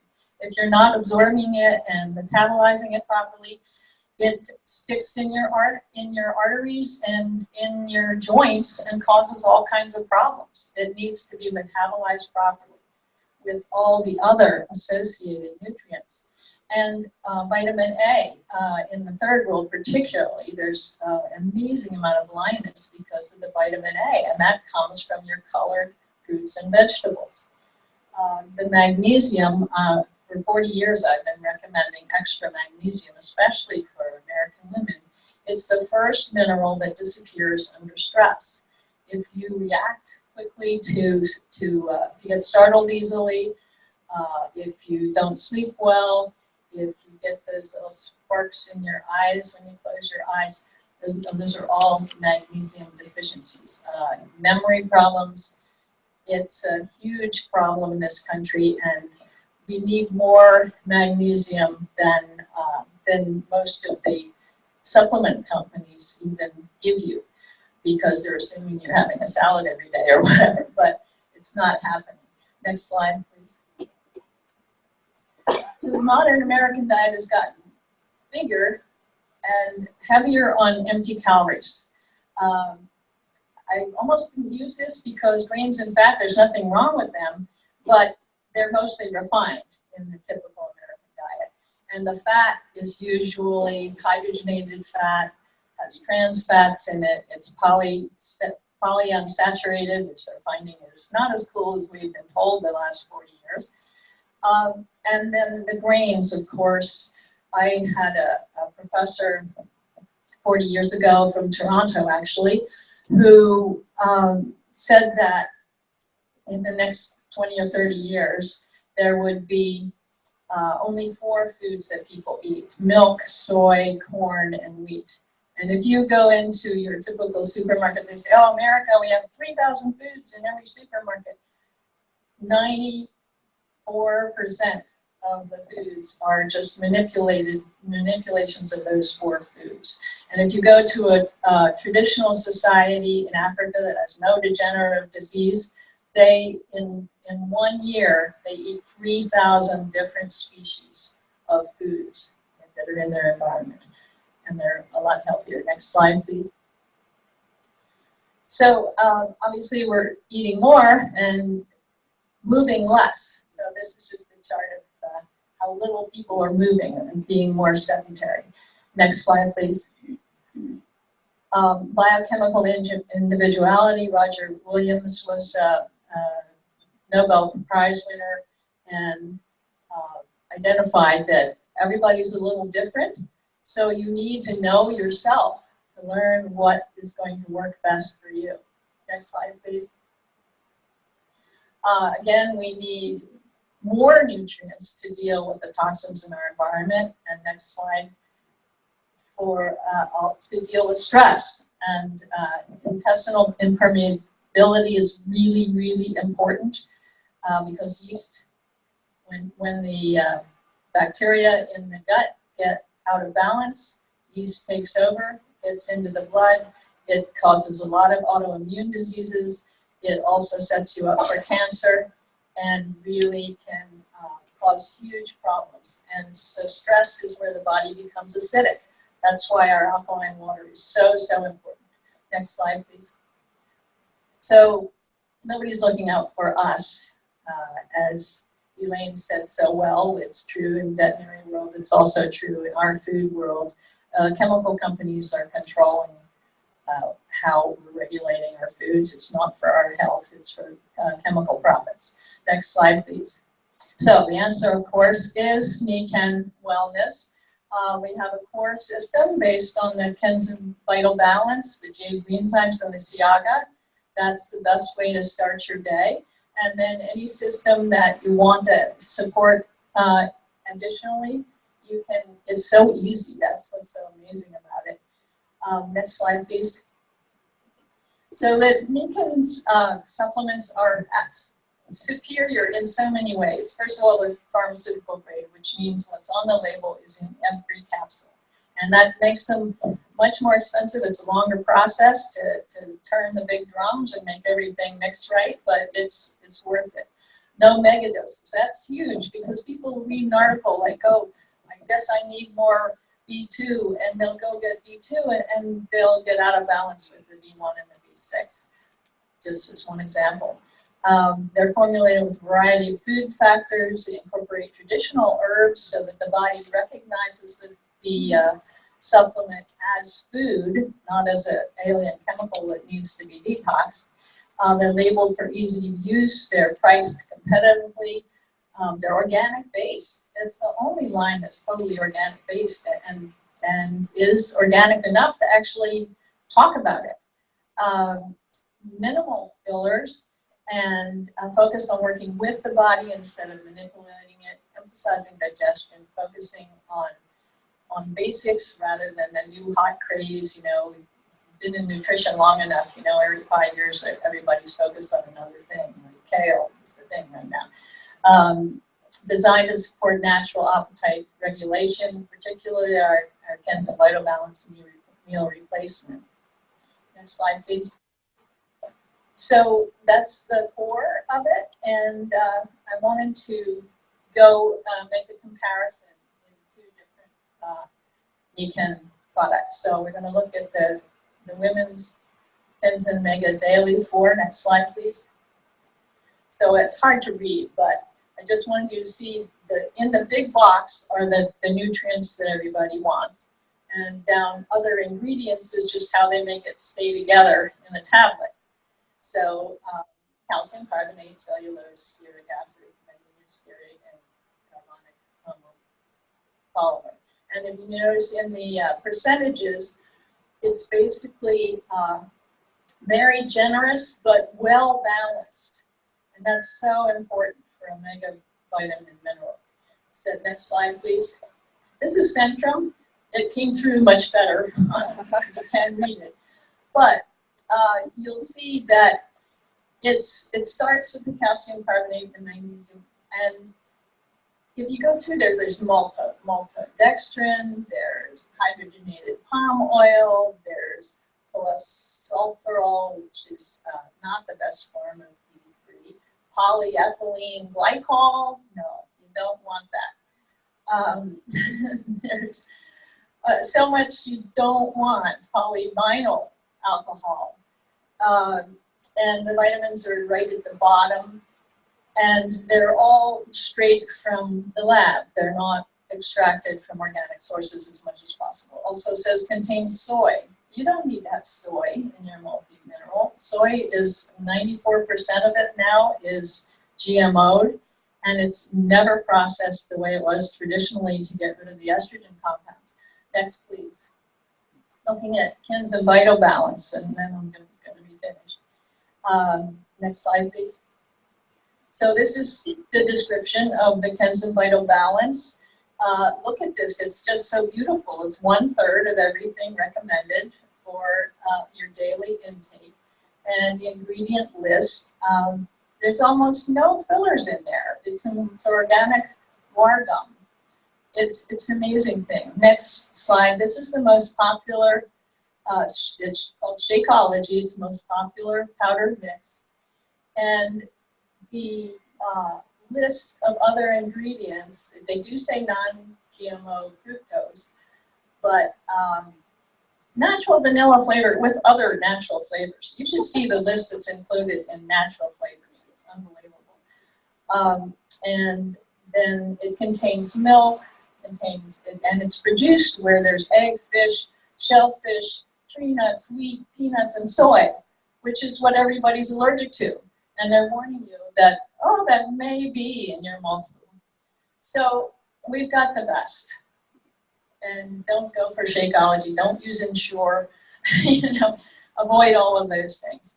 We really, I'm just so proud to be part of Nikken because it is the best on the market. So.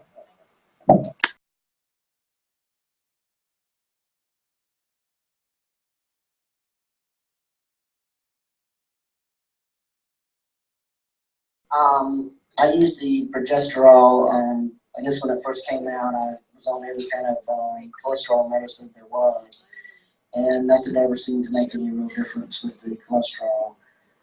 When I went on the progesterol, the cholesterol came back into the normal range. Blood sugars came down in the normal range too. What is the progesterone? Tell us about Progesterol is the bitter orange drink we have. Is it bitter orange? Yeah. It's a drink. You just said it's drinking. Yeah. Drink it. If, you know, it's Rick Murphy training. If it hurts, put it on. When it stops, take it off. If it's a liquid, drink it. If it's a capsule, swallow it. It's easy. Okay, we are going to break for lunch, I believe. That's right. And we want to be back here promptly at 2 o'clock, because at 2 o'clock we're going to be drawing for some fabulous prizes. And there are a lot of places that are really close by to eat. Is that right, Jean? So go and have fun.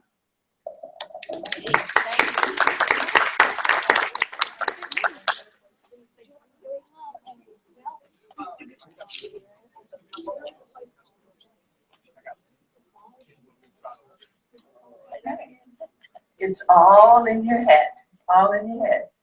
Now, we're talking about how to contact people and introduce them to what we want to offer. So, how would you like to open? Contacting people, first of all, I think you need to look at what you have and check on what you have and contact people. And Sandra has a way of just saying, let's stop by so-and-so's house. Like it's 10:30. Yeah, let's just stop by. So we stop by. Guy's name is Ben. We go to see Ben. He has a seat. He has all these things. We go in the house. Ben, how you doing? I'm back here a little bit. Where you seat, Ben? In the car. In the car. Don't you back her? Yeah. Let me go get the seat. He said, I get it. He go and get the seat. Sit on the seat. We still talking. How's everything else going? How your back feel, man? Oh, it's got. Ben, you got KBB. You taking it? Yeah, I'm taking it. Ben, let me see your container. Go get the container. Sandra, look at it. We know it should be empty. Or close to empty. Sandra, look at me. It's half full. It's more than half full. He ain't taking it. Ben, how often do you take it? Oh, I take it every day. How many scoops do you take, Ben? 1? No, Ben, you have issues. We told you to take 2. So you have to take 2 of them. So what I'm saying is you have to check on people because they're not using the products correctly. And then they kind of feel like it's not working. And then they just don't want to keep it on ownership. And so that's one way of contacting. You start with what you have, the people you have, you check on them.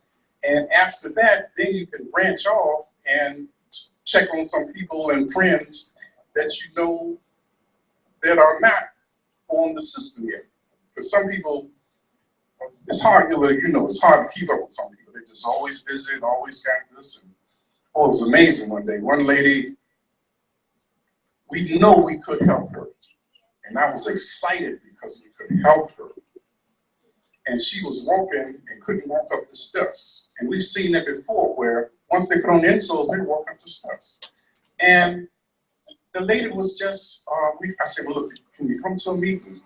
And I'm busy. I'm in real estate. I'm busy. And I'm looking at her like, you're going to be on a walker in a nursing home pretty soon because you're just dealing with tiny steps like that. And we've seen people use the insole and just walk up the steps within 3 minutes. It's amazing. And she was just so busy. And, well, don't push me. I'm saying, well, I was just so excited. And that's another thing I found out. Don't get excited. So see, they think you're pushing. And I'm not pushing. I'm excited because I can help you. And you can walk up those steps.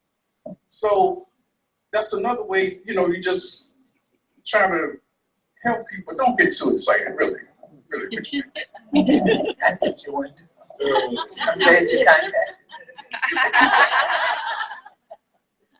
When we're talking about contacting people, you got all these different steps that you can use. So the first example he gave was us dropping by a person's house after church, and we knew they'd be up. And sometimes I do call late, don't I, Barbara? But we got all kinds of people, and you just play into wherever they are. And you're not sure, call them anyway, because you never know what the response will be. And then in the second example he gave, he was talking about how our enthusiasm may at times overwhelm other people. And that's where we are a wonderful match. As you can tell, one of us is reserved and kind of sophisticated, and the other one is just here, bubbling all over everywhere. So what you always want to remember is people do need help, but they might not know it. So let's look at a strategy called stop, drop, and roll. Stop, drop, and roll. For people who've been trained with anything with fire departments or police, whatever, when a person's clothing has caught on fire, 3 steps: stop, drop, and roll. You gotta stop, because if you continue to bulldoze ahead, the air is gonna fuel the flame. You've gotta drop, because your next maneuver has to be on the ground so that you can smother it by rolling. So let's make that relevant to us who want to engage other people in better health. When you tell us as consultants or people who just want to engage people to strive to be healthier, you're going to say to yourself, I've got to stop. That means I must survey the environment.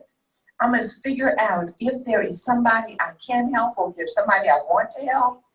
And when you do that, you are focusing. You're going to stop. Focus.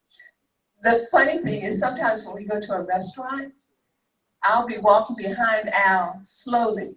And one particular time, we were walking to this restaurant. The man was really hungry. And he looked back at me and said, I know what you're doing. Stop it. We're going to eat. I don't call it prospecting necessarily. I just know there are people who need help, who don't know they need help, or don't know that there are better ways to address their issues. All right, that's stop. You got to focus. You got to look at what's going on. You have to be interested in more than just yourself. And that is a key for being happy. I really love people, so it's not hard for me to focus elsewhere. But when somebody is hungry, you just don't do that. Number 2, drop. You've got to not only be focused, but you have to figure out, how am I going to engage this person? So if people look at me, I automatically smile. I just smile. It's just a part of my makeup. And I think God put us together because he's looking at folks, figuring out how he can protect himself from them. And I'm not. I'm into, hey, John, how you doing, man? And I just naturally smile. So that's one way of dropping, where you're going to drop a hint. Your posture, your speech, your smile, your handshake, your whatever is going to engage somebody. So that's dropping. When you drop, you are literally sometimes just going to listen. The same if I was trying to help somebody know that even though you're depressed, you don't have to be. I know an Almighty who loves you so much. Whatever I'm doing, I'm dropping, I'm stopping, I'm trying to engage. But you know the best way to do it is to listen. Now, what are you going to listen to? You got to ask questions. So if you encourage people to participate in a conversation with you, but you're asking the questions, when you finish, if you didn't speak for more than a minute the whole time, if you listen to them, they are literally going to think you are the best conversationalist because you listened. That's what I call dropping. And we do that so well because sometimes Al will see somebody who needs help. The person might be on a walker or holding their back, standing in a line or whatever. And Al just goes into it. And I just watch it. We do it very differently, but it's effective if you make people know that they're valuable and you're willing to listen to them. So stop means you're going to literally focus, antenna goes up, and you're going to be engaged mentally. You're not talking yet. Drop means you're going to somehow pull them, ask questions. Now, if we're in a store and somebody's grocery basket is filled with cartons of sodas, there is a big bag of sugar, all kinds of candies, popcorns, whatever, we might not start there because you have to go so very far. But if I see somebody putting a lot of water onto their grocery cart, that's an opportunity to drop. Because I'm going to say, boy, you really like water, don't you? And just engage them. And I have gotten prospects just by dropping and engaging, talking about water. Roll. Now you're moving with gas. You're going to move a little further. And it might not be until you contact the person later that you actually go deeper. But when you roll, you are now aligning with them. You're beginning to make more progress, ask more questions. And any way you do it's going to be okay because your interest is in helping the other person. So right now, as we're talking about contacting strategies, let your creativity, let your interests be what guides you. But with me, it's kind of, I don't know what happened. I'm just truly an extrovert. You know, you stand near me, we're going to be talking. Something's going to happen. But now I'm more focused on what I'm trying to get you to do. And I don't even have to know you, do I? I saw them here. I just got excited. Oh, here's a brother and a sister who's coming into something that's, I know is just really beautiful. And I just started talking to them. And at the end, Susan said, you can tell she's really conscientious or enthusiastic about this, right? So in stopping, dropping, and rolling, please remember that people sometimes need help, but they don't know it. Please remember that nobody is complete and has it all together. Please know that as people focus on things, they will have that focus become bigger because they're focusing on it. And as you focus, that's how your thinking is going to go and your actions are going to follow. So our job is to contact people with what's important to them. And in the process, if one of our solutions is helpful, go with it. But just being interested in people is a major, major step. I just want to add one thing to that you can do is, like some people are private, I'm private too. And if you ask them something directly, they don't want to share that with you. You know, we've had people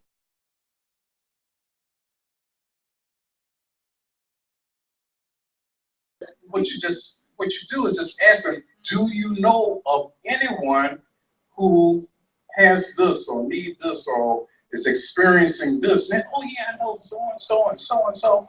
And then the more you talk to them and the more people they tell you about, then after they start to kind of trust you, you find out they got the same thing. But they won't come out and tell you that as a stranger immediately. But, you know, so you break through it kind of smoothly, you know, by just, because people already ready to talk about somebody else, you know, oh yeah, I know so-and-so, and they'll make it worse than what it is. But, you know, that's a breaking point to just get them talking. And as they talk, then sometimes it comes right back to them. Because after you start telling them how you can help them, well, you know, my knee is, they start talking about their ailments, you know. So that's another approach, I mean, that you can connect with them on. When we talk about stop, drop, and roll, that is a 1, 2, 3 that can work for you. Another thing is the 3-foot rule. If I'm within 3 feet of you, you open game. If you're within 3 feet of me, I can talk to you. And we had a wonderful time on a cold contact where I was coming through the register, ringing up my groceries, And this man behind me noticed that I was paying close attention to the register and what was being rung up. And he said, "You are really into that, aren't you?" I said, "Well, usually I see mistakes. Inevitably, I see mistakes at the cash register." So I focused. So I didn't want to talk to him. I wanted to focus. And yes, there was an error in what she was ringing up. It was on sale and she wasn't ringing it anyway. So the man started playing with me. And I'm trying to pay attention. I wasn't even trying to contact anybody. I'm giving you an example. Anyway, when I was picking up my bags, he said, "I know you got that all straight," something to that effect. And I said, "Yes." Okay. I said, "Here is a friendly person. Here is an older gentleman who looks like he has things together. And I'm going to go for it." Contact. I walked slowly out. He didn't have a couple of things. And wouldn't you know that we got to the door at the same time? Stop, drop, and roll. We started out onto the parking lot, and I said, "Sir, you look like the picture of health," or something like that. That's all it took. He was already an extrovert. That was clear. He was smiling. He was pleasant. He had on a wedding ring. He wasn't flat, flirtatious or anything like that. I said, I can work with this one. Anyway, on the parking lot, him telling me about how healthy he is. Something came up. I said, "You know something? You think you got it all together, don't you? Let me show you something. You think you're strong, don't you? Let me show you something." His car was parked right next to mine. I went into the car, got insoles, and did the demo with him on the insoles and off. Did the balance, the strength, and the flexibility. He said, "My goodness, this is amazing." I said, "Yes, you're not as strong as you think you are. You need help." The end of the story, he invited me to the house.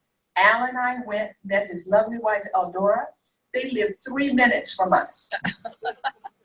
Yes, they bought it. And to this day, we still can keep in contact. But it's up to me, as Al initially said, you gotta follow up. You have to follow up. Because as my sponsor, Lisa, has taught me, people buy from folks they know, like, and trust. Yes. And here's a good one. We didn't have anything going on one time. And Sandra said, "Well, I don't have nothing else to do. I'm just gonna call 10 people." Sandra called 10 people. And the stories you hear, "Oh, I wanted to talk to you, but I couldn't find your phone number. People lost your phone number. Oh, I'm so glad you called." Sandra got 10 sales. It was 10 out of 10. And all she did was she was just playing around, like, "Well, let me just call somebody." And she just picked 10 people out of the list we had. And I mean, it was unbelievable. That was 10 out of 10. That's good. That was really good. And the thing about it, the comments of the people, "Oh, I've just been wanting to talk to you. I've been thinking about you." And you don't have to do anything. Just wait. "Oh, I need this. I need another one of that." Okay, we can do that. Did you get some suggestions on contacting strategies? Yeah. Go ahead. Stop, drop, roll, and be pro people.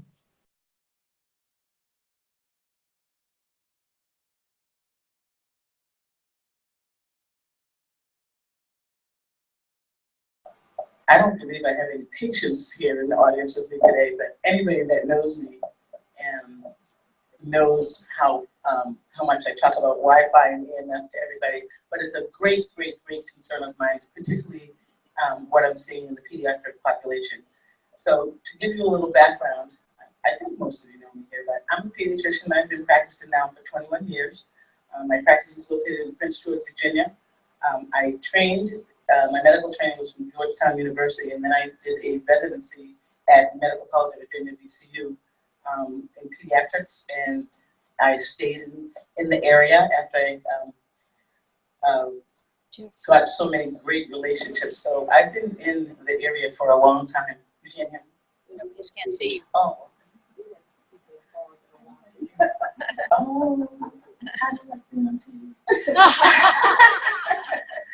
Anyway, so what's that? Sit on this side.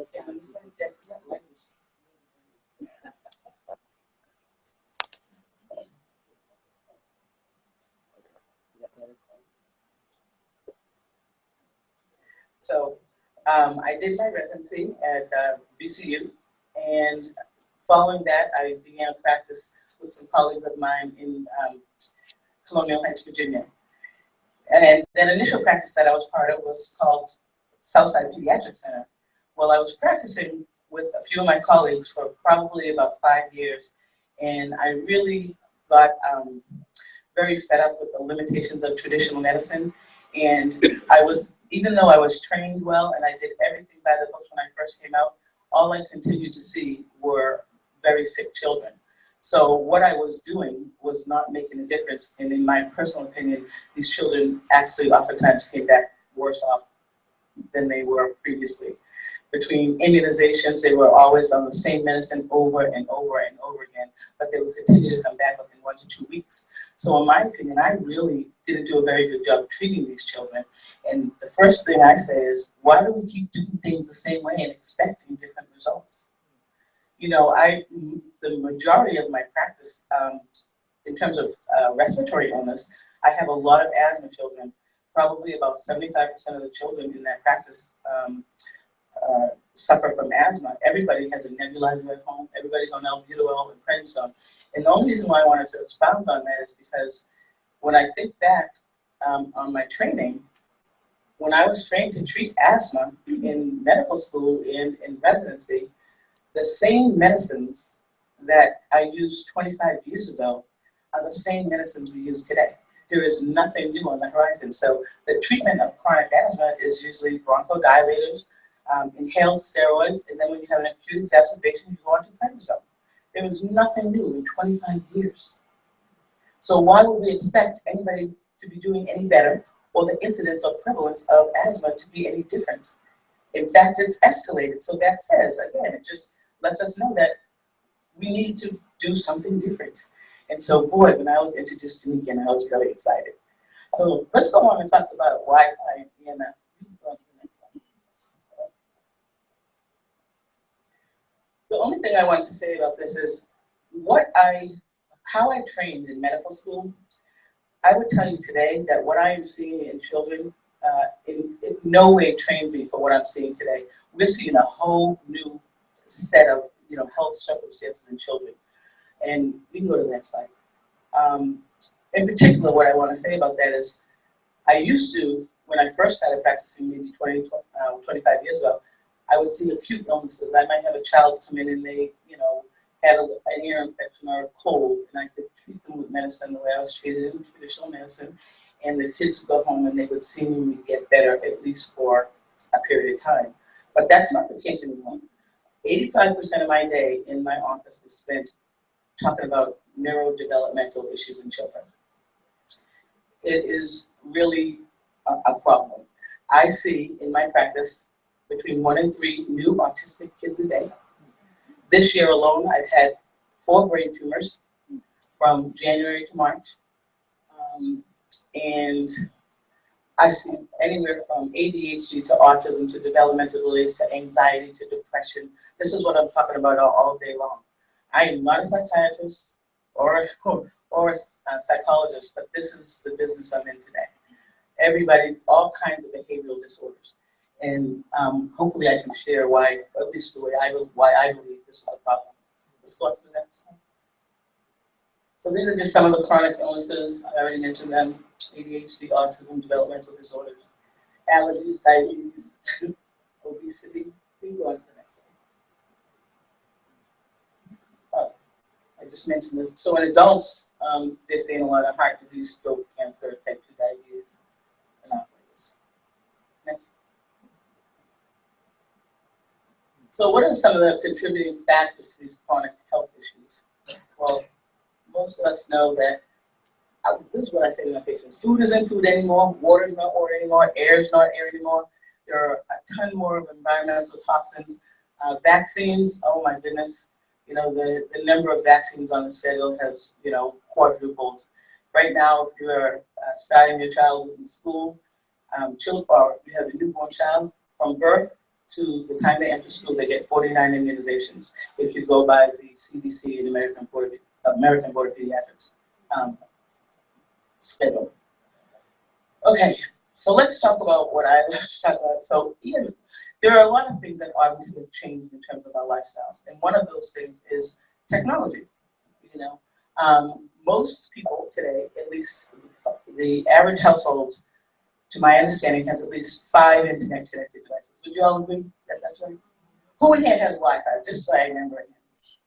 Whoa, 100%. Who doesn't? Plus. There you go. That's exactly right. Okay, so almost everybody in this room raised their hand. So it's a big problem. And let me just give you a little bit of the scientific background so that you have a better understanding of why we're seeing so much problems with these children and adults as well. So understand, most of you know that our body is nothing but an electrical circuit, correct? Has anybody in here had an EKG done on your heart? Do you know what that is? Everybody know what an EKG is? No? They put leads on your heart and they trace the electrical activity through your heart. If somebody has a seizure disorder, in medicine we can order a test called an EEG, and we're going to trace the electrical activity through your brain, right? So for all practical purposes, our body is nothing but an electrical circuit. Here's where the problem comes into play. Every single cell in our body has an electrical frequency. And that frequency is of a healthy living cell is -70 millivolts, okay? Some of the devices that we now have in our homes, like Wi-Fi, put out a ton of electromagnetic radiation, or EMF, to the level of, to the tune of 2.4 billion to 5 billion hertz per second. That's for Wi-Fi. I don't know how many of you know, but most of the electrical company, the water company, they're putting what they call smart meters on the homes. Have anybody ever heard of a smart meter? You have? Okay.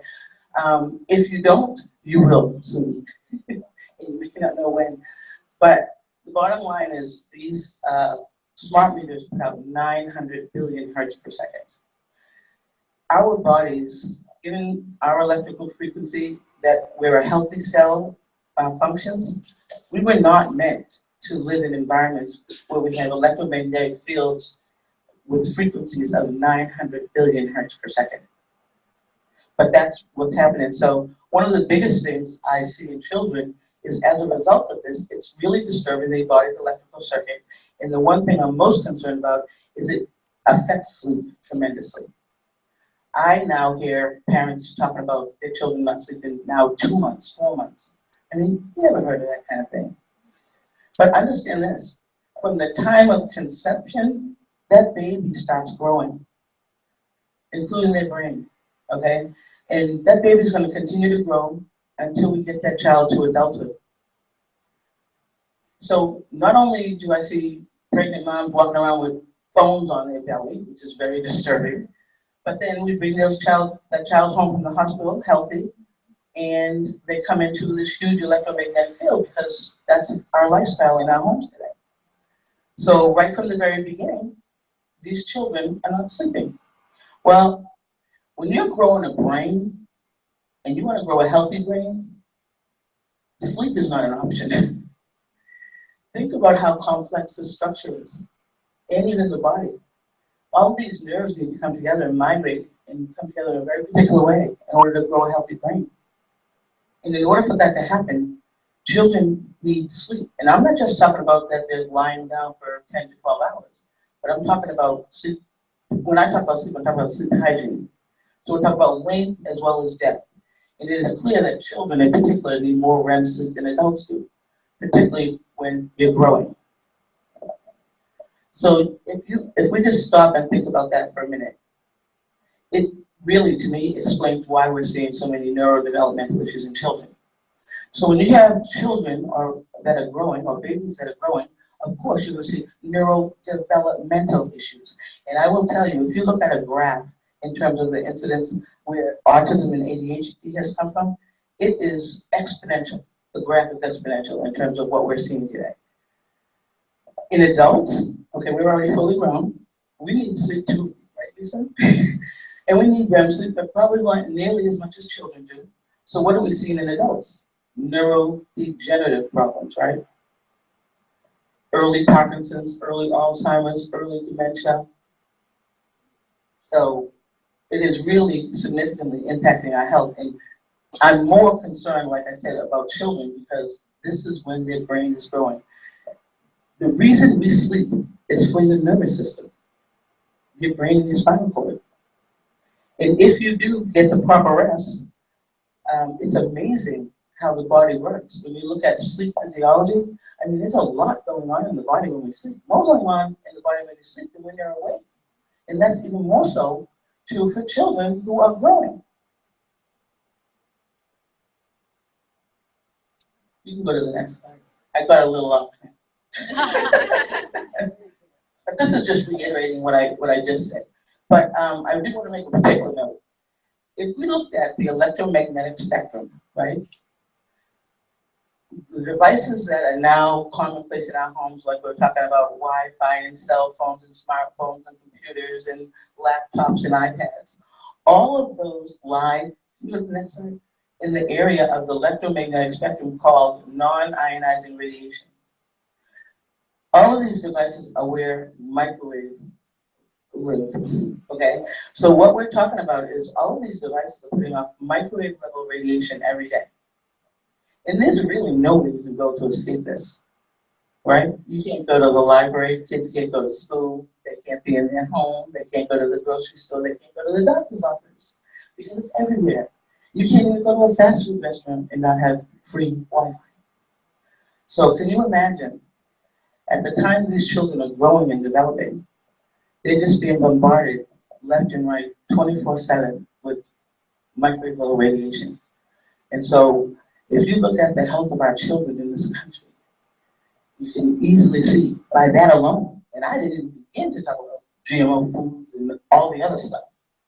I mean, you can see why we're having the issues we're having. And what's interesting is I always wanted to do this study, but apparently somebody did it. If you look at Amish country, you do not see any of this in your children. You don't see any autism. They don't do vaccines, but you don't see any of these health issues in Amish country. They don't live that same lifestyle, right? They live from the land. They don't do any electricity. They're out working, you know what I mean? So it's that in and of itself says a lot. They're not in a behavioral health rate, and you simply do not see this disease. Next slide.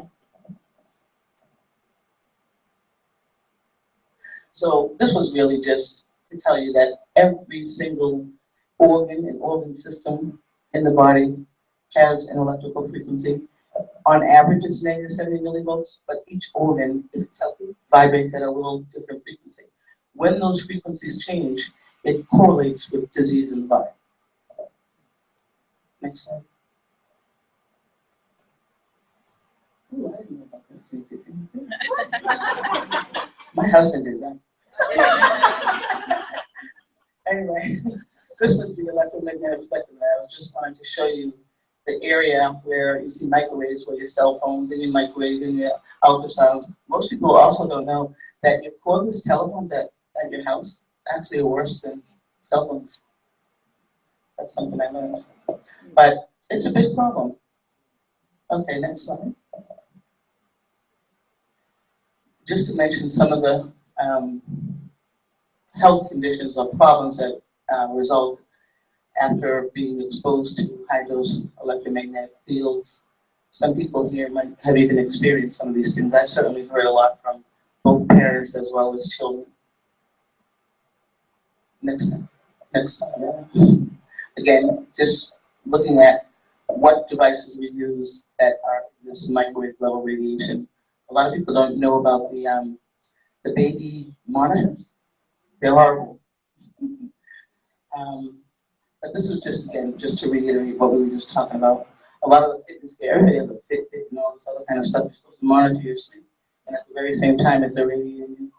My husband got me one of the iPhone watch for Christmas last year, and I put that on my wrist, and it got hot, and it started aching, and I had to get rid of it. My husband was so disappointed after we spent so much money on that, but I could not continue. Next slide. Okay. We can do the next slide. I think this says more of the same. As I mentioned, these every single organ and organ system is affected by electromagnetic fields. And obviously, we already talked about, fetal development during pregnancy, but it does so much. It disturbs the very DNA. Significant sleep disturbances because it does change the electrical circuitry going through the brain. And most of you probably already know that the pineal gland is responsible for setting up sleep. So normally what should happen is your cortisol levels go down and your melatonin levels go up. In these electromagnetic fields, that really doesn't happen. And not only does melatonin induce sleep, but it's very, very important for sweeping up free radicals in the body and preventing cancer and other diseases.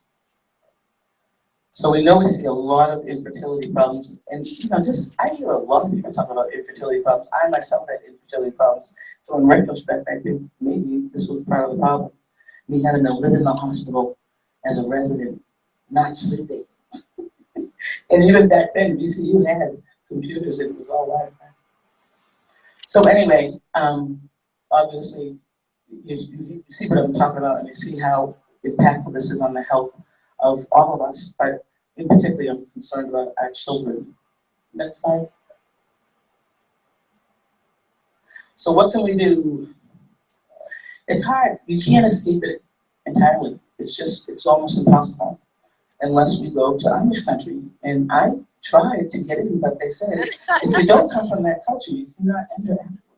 That's what they really. Anyway, so obviously the real obvious one is just limit exposure. And what I tell my patients is, at nighttime, you need to shut off your cell phone. And if you are charging it, charge it at least 6 feet away from you and have it on airplane mode. Obviously, there's a lot of dirty electricity, so you want to take a look at the types of light bulbs you're using, and you can minimize the dirty electricity. There are other devices called bioenergy shields, and there's things called Stetzer filters. I don't know how effectively they work, but I'm going to speak on the things I do know. And that's why I'm here today. I have used the Nikken magnetic products extensively with children with regard to sleep. They work wonderfully. I've seen tremendous difference. I've had children that come in for work for ADHD and never have to go on any medicine. Just getting them sleeping obviously helps them to focus at school and helps with that hyperactivity. I've used it for children with colic and just poor sleep overall, and they work wonderfully. The far infrared products as well. I induce mainly the cocoon, which has all the technologies in it, and so I think you get the best bang for your buck with the cocoon, which is the sleeping bag. And then pretty much, that's my story.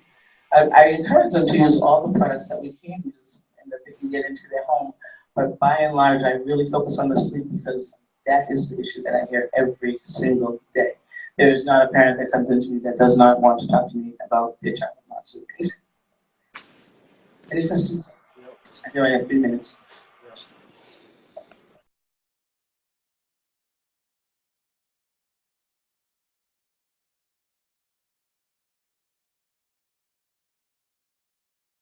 So now we have had such great speakers today. All we have is great speakers. And now we're going to have Dr. Mary Bowser, and she is an educator, so she's going to share some great stuff with us about weight. Thank you. And as an educator, we see these kids in school, and they try to learn, we try to teach, and it's the biggest struggle that we face today. So it's hitting everybody in different groups. My topic for today is why wait for tomorrow. Let's make some better choices today. Oh yeah, I was an English teacher.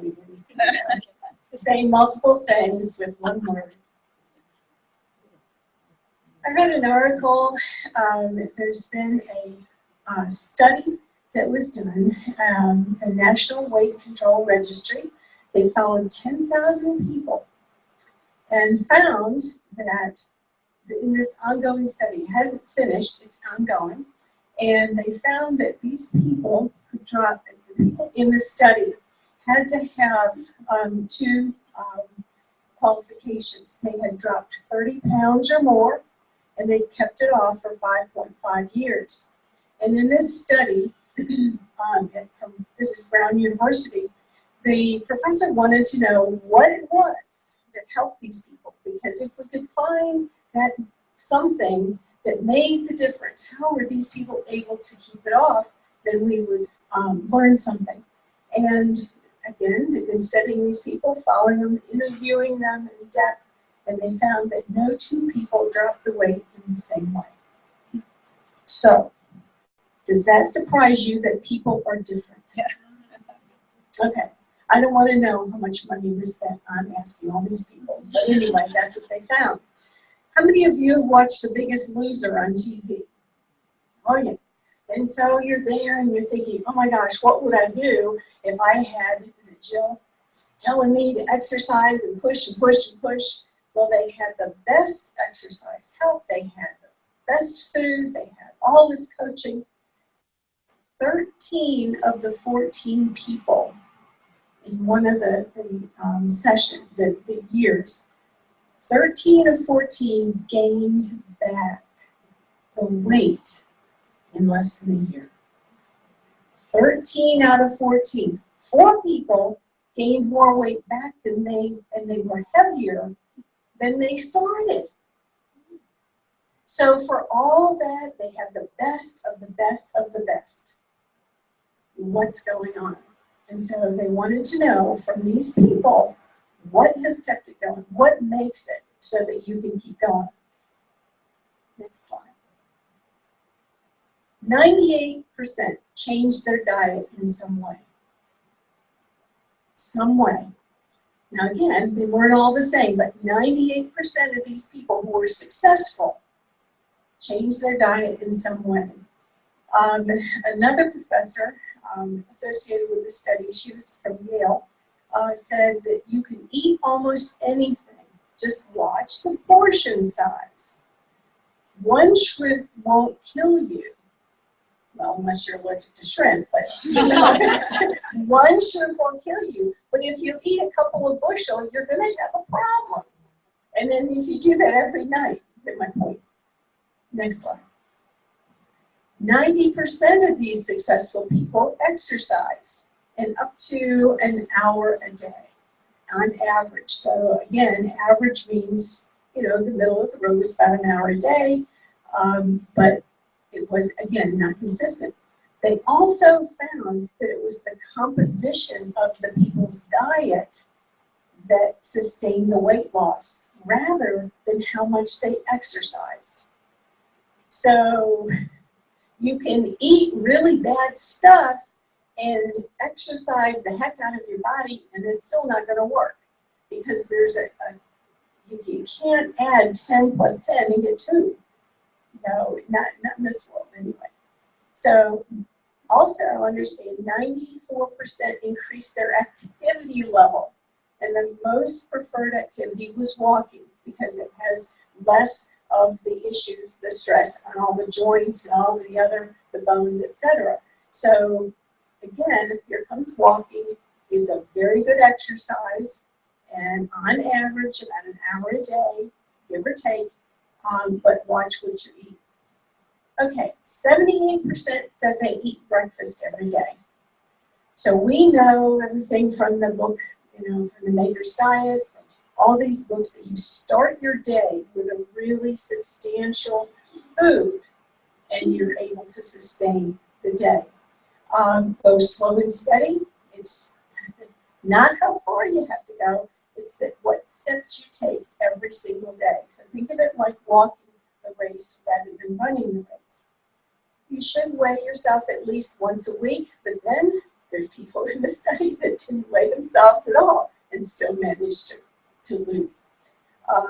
Exercise in everyday and average, we talked about that. Watch fewer than 10 hours of TV a week. Now, why do you think that? After what we just heard from Melanie, why do you think that's part of this whole equation?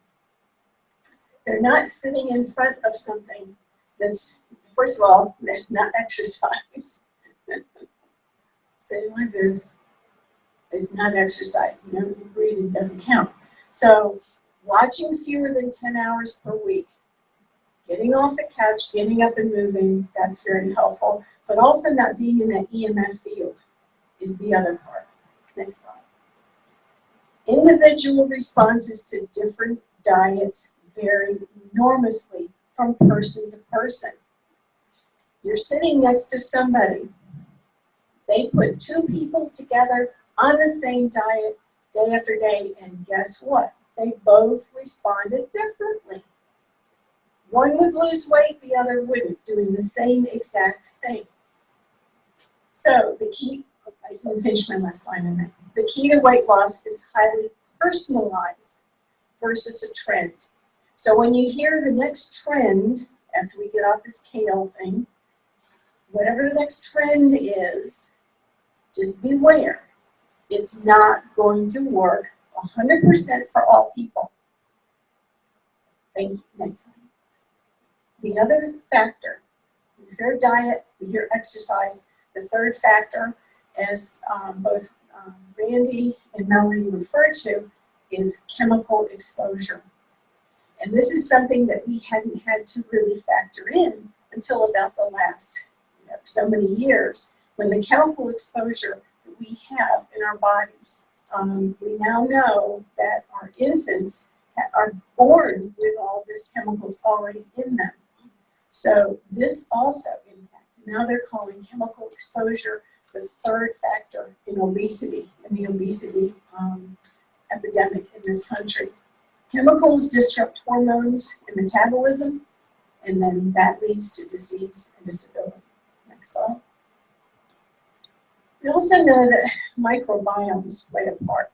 Whether you call it probiotics, prebiotics, it's good bacteria that are in our body.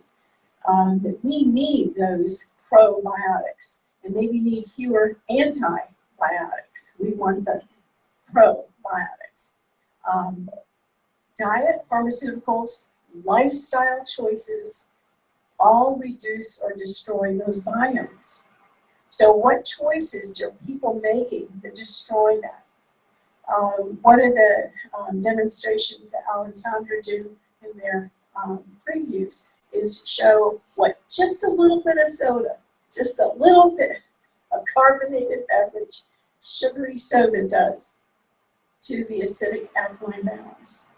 So how much of what we do every single day makes a difference in that microbiome, and healthy choices can help us reestablish that and put that back in our body.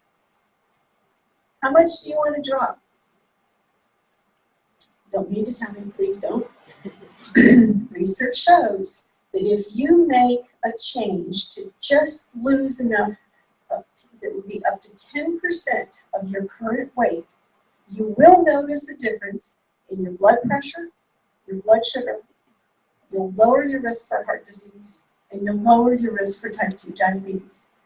Just 10% of what you have to lose, just that, and you will notice a difference. So again, we're talking about small steps.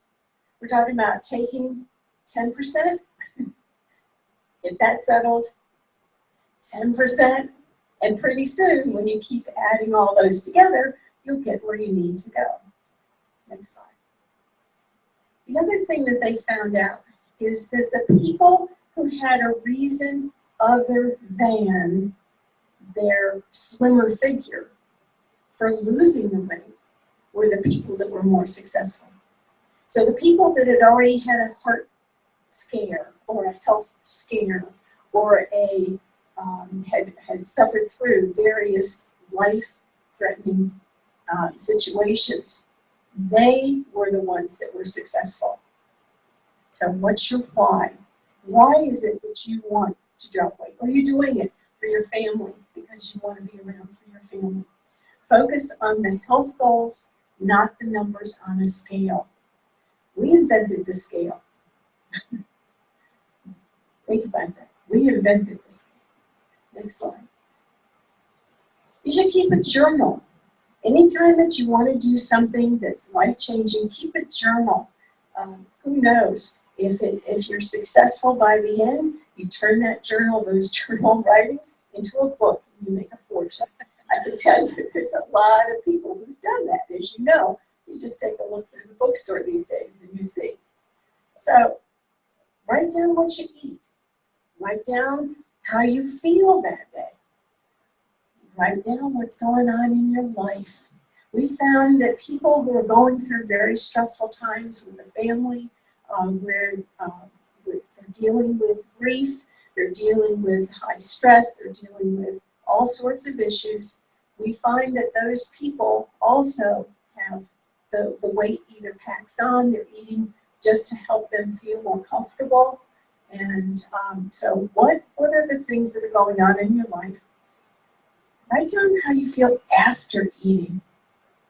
If you want that triple mounded brownie, chocolate encrusted, huge ice cream sundae, even though it's 1,500 calories, all packed into one, with nuts and cherries and toast.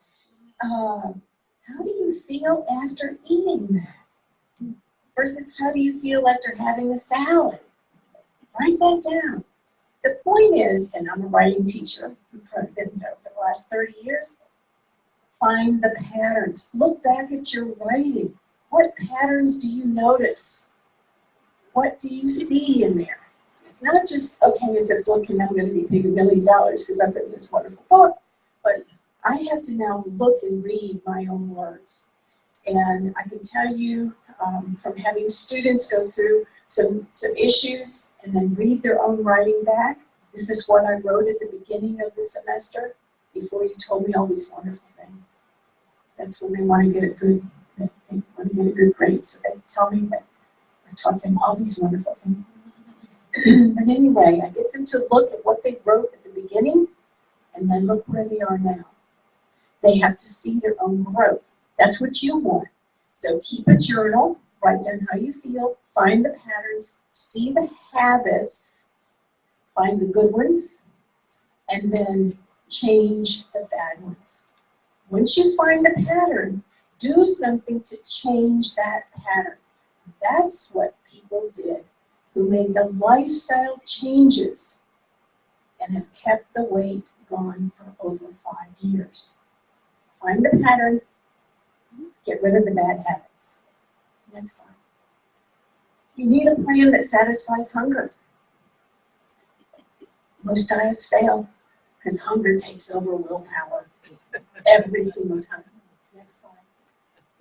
What are the Nikken solutions to all these problems? Well, Enzyme Vital Balance, digestion. These are nutritional supplements. This is food. You're getting really good food in all of these supplements. And at another point, we'll talk more about what's in each one. 10-4 energy drink. We've got paleo bars in 3 different flavors now.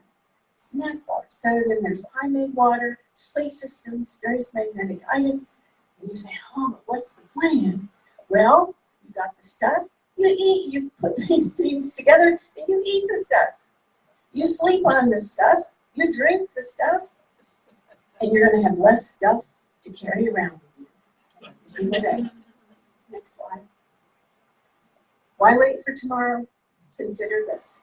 A 10% reduction will make a difference in your health. Is that a good reason why? Why do you want to make a change in your weight? If health isn't your reason, you're probably going to be less successful with that. The choices you make today will have an effect on your life tomorrow. Thank you. So Mary and I have been giving in-home presentations, and Carol talked about that she wasn't sleeping well and that she brought on all that, she was telling us all these other issues. And then the following month, well, she got the pillow, neck band.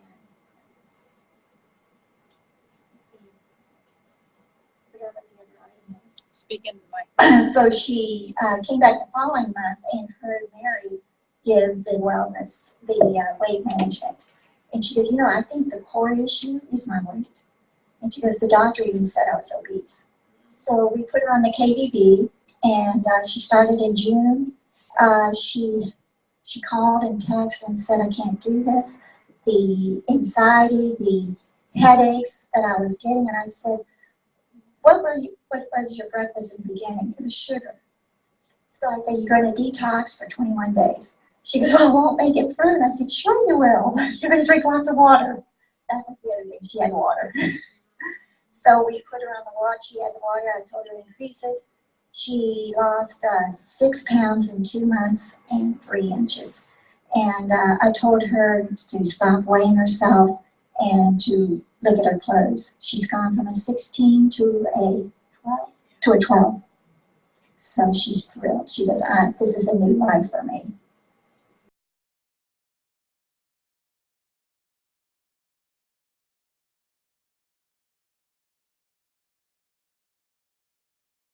We're going to talk about the magic of relationships. Again, what are the 3 criteria for selling? Know, like, and trust. So people that buy from you and people that buy repeatedly, typically these are the things that you've got to create, and you do that in a relationship. Click. Okay. Listening is the most important skill for creating a relationship. And this is the Chinese symbol. And over here on the left, you see the ear. And then at the top is the mind, and then the eye, and then the heart. So when you're listening, you listen with your entire body. And it's really about focusing on the other person. A lot of us, when we're listening, we are focused on what we're going to say next. Or, you know, a lot of times, particularly, I know, and particularly in the beginning, if I'm listening for something that I might have a solution for, but then when I hear it, my tendency might be to shut that off and start thinking about how I'm going to present the solution. And when you do that, you cut the other person off and you don't honor them. So a lot of relationships is about honoring, and you can only do that by listening. So when you listen, you're going to do it with your ears, with your eyes, with your heart, and your mind. Click. Okay.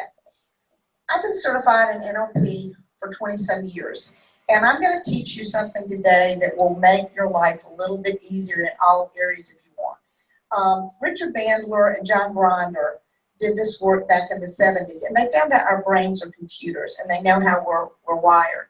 And if you know where someone's eyes are going, it'll tell you a lot about them. But from here on out, what I want you to think about is your past is to your left. Your future is to your right. When you are standing and looking at someone and you're talking to them about, so you told me you have some joint pain, is that right? And you've been having that for a long time now, I guess. 8 years. So it's 8 years, and that's a long time. What would you like to do if you didn't have that joint pain? Ooh, I'd like to travel. You'd like to travel. So where would you want to travel to? Climb all those steps in Rome. Wow. Okay, I don't know if you might not have noticed that, but I started out because her past is to my right. And I physically put that problem in the past. And then I asked her where she wanted it to be. She wanted to travel. And she followed me because she picked up her right hand and it was Rome. So when you're talking to people, you can move people from where they are. And this is a big thing. 20-some years ago when I set up my office so that when my clients were looking at me, they were always looking to the right. And 4 years ago, I moved my office, and I didn't even think about that. It's just the way it was. And I was struggling, and I went back to do some training with my 83-year-old mentor, and I realized that I had changed the way the office was, and when my clients were looking, that they were looking to their left. So every time they looked at me, they got stuck in their problem. So these, and if anybody's interested, I will send these to you. I don't want, it's just something to learn. So to the left and up is visual remember. To the left and over is auditory remember. Auditory digital is to the bottom. The right and up is constructed memories, and that's where you want to be working with people, except that you're facing them, so it's going to be your left. So you want to keep going that way of where you want them to go. And for those that are just bouncy, we're kinesthetic people, so we stay down here a lot. But I will send this to you, and I will promise you that if you use this with people, you will get a connection and you will be able to move them. And when people have lived with discomfort for a long time, they get stuck in it. Never use the word pain. I'm also a certified hypnotist. And pain is one of those words that's really hard to overcome. And when you say that word, then they get hung up in it. And there's a lot of trade reasons that we don't like to use that. But if you use discomfort, you have moved that person from the dis to the comfort. So there's words have a huge amount of meaning when you're working with people and you're creating relationships. Click. Okay, mirroring. If I have enough time at the end, I'm going to show you a little bit how this goes. But mirroring people is very important. If you got somebody who's sitting in their chair and they're like this, and you might not want to get all the way over, but you want to sort of take that posture. Because when you look in the mirror, you see yourself and you're congruent with that. And when you're with someone, if you mirror them, then they're going to feel a kinship with you. It's just how it works. You can even watch their breathing and pace their breathing and breathe at the same rate that they're doing. And if they're breathing really quickly, you kind of pace that and then you start lowering your breathing. And what you'll notice is their breathing will lower too. This is all about making connection. Remember, we're all energy and they're energy. And when you're working with somebody, you want to create a relationship. You want to get in that same energetic place they're at. And if their energy is very low, you don't want to stay there. So what you're going to do is you're going to meet and pace them. That's very important. It's an easy way to create relationship. Click. Parrot talking. Now, it's a big controversy, and people always talk about paraphrasing. And there was a therapist a long time ago that, and I really think that his work was a little bit taken back. I think that Carl Rogers would not want us to say that you rephrase. But when someone says something to you and then you send it back to them and you change the way they said it, you just invalidated everything they just said. You know, if they said, you know, I just hurt all the time. So you're having pain and it goes on and on. Well, that's not what they said.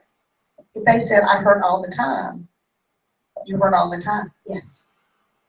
If you use as much as you can the exact words, then that person is going to be validated and heard.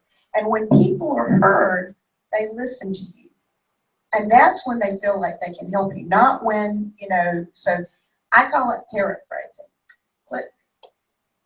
Now, intonation. Now, this is an NLP technique, and you don't have to worry that much about it. But it's a way to put things together to lead people.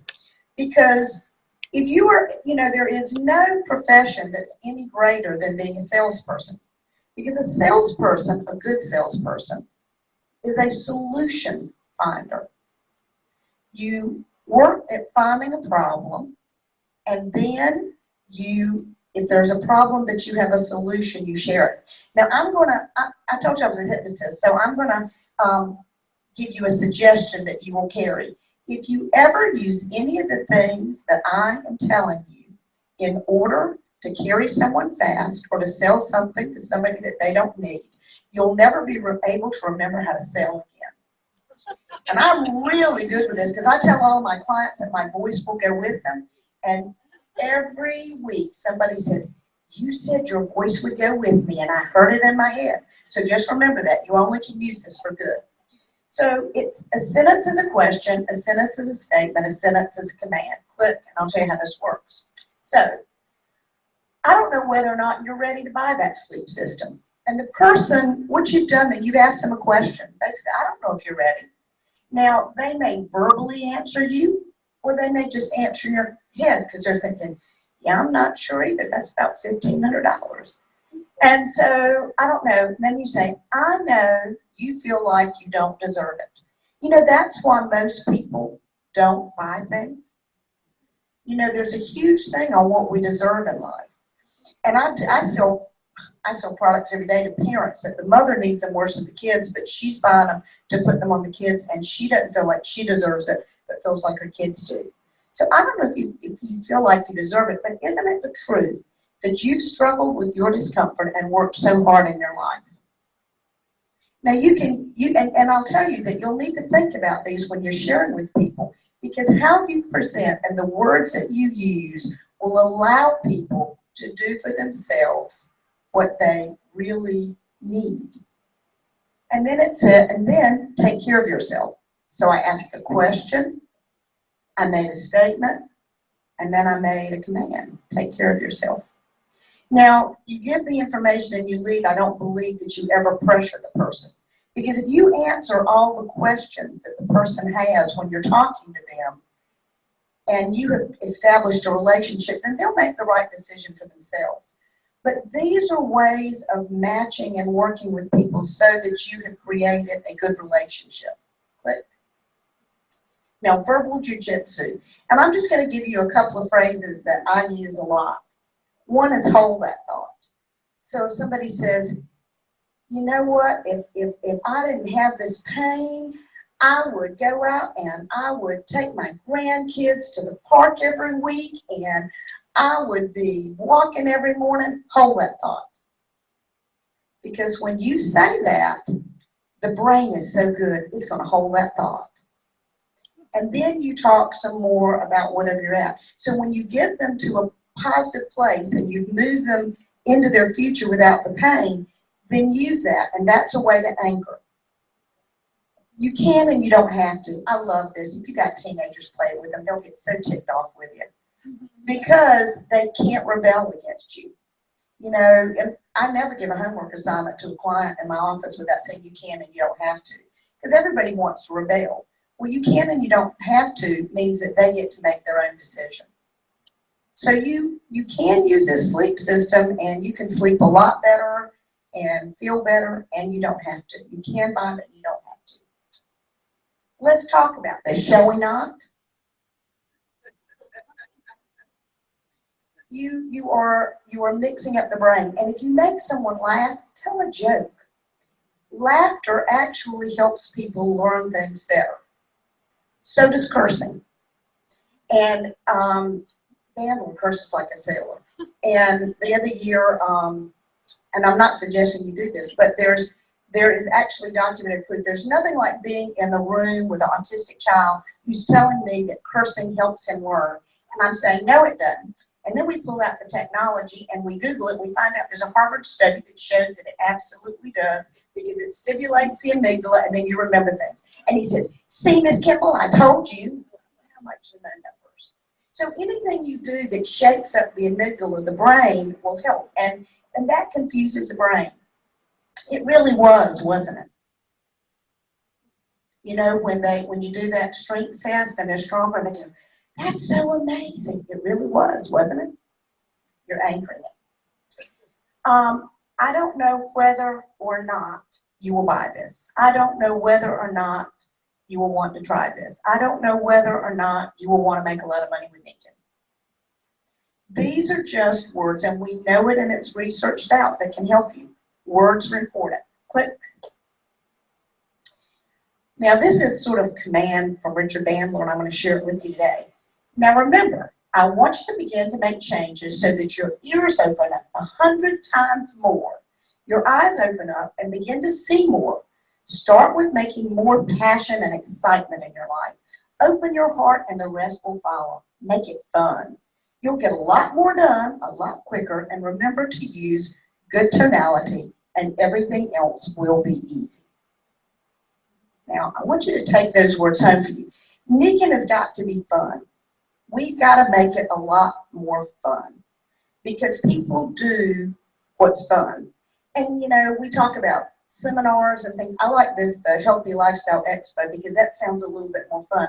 But when we invite somebody to a meeting or a preview, does that sound terribly fun? Now, you know, I'm a healthcare professional, so I love running and learning things, but we're not your typical person. You know, in Mexico, they are rocking this, and they are rocking it because they make it fun. They have parties. Everything's a party. You know, and millennials particularly, we're all looking for them, they want to do things that they have fun at.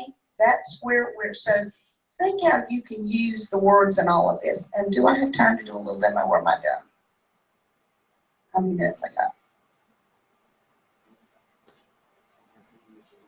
Okay.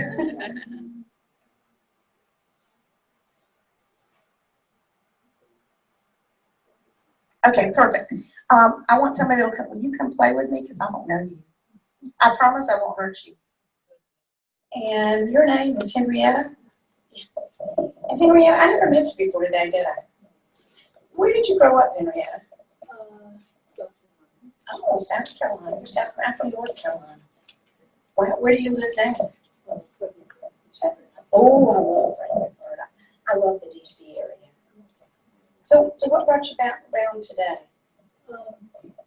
Just want to get more understanding, more involvement with Nikken. You want more involvement with Nikken? Oh.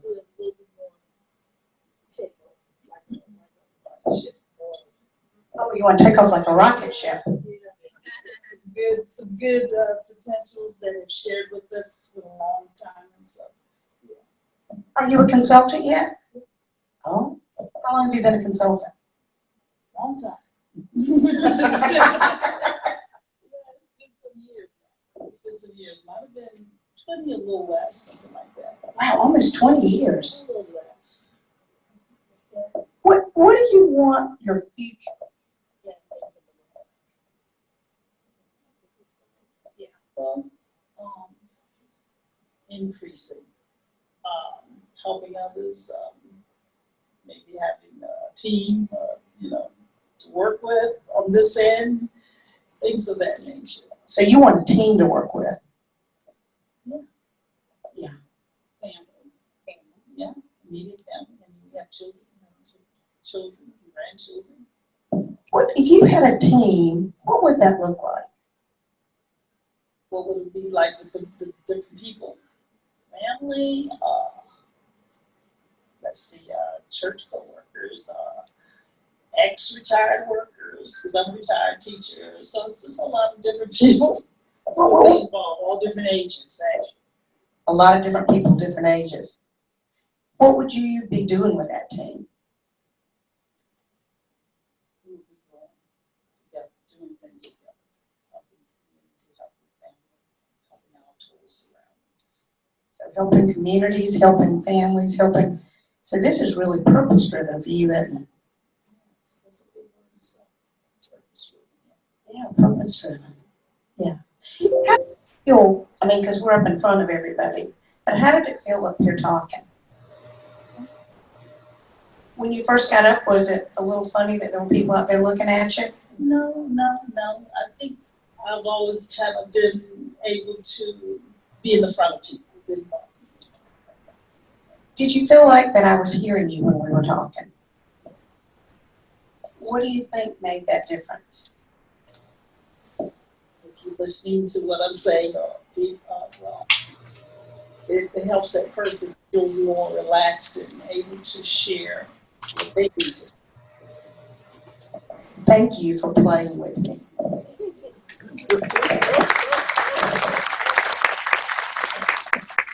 Now, the best way to do this is just to practice this. And a little bit of this, I think, was sort of, as my grandma would have said, was born in me. I've always been the person, years ago before I got Nikken, when I flew on a plane, I would get on and open up a book and put my head in it so that the person beside me, because people have always told me their life stories. I start listening, and whatever cues I give off, people know that I'm connecting with them. And sometimes I just want to turn off. But now that I do Nikken, I can't wait to see who's going to be sitting beside me on the plane, because we got something to talk about. I want to join with them. So any questions really quick? If you want these slides, I'll be happy to send them to you. I've got a book that I just read that is excellent, and it's Alan Alda, and he's an absolute hoot. And it said, and the name of it is, If I Understood What You Said, Would I Have This Look on My Face? And he has started an improv group at Stony Brook that teaches scientists and medical professionals how to communicate with normal people, because most scientists are not normal.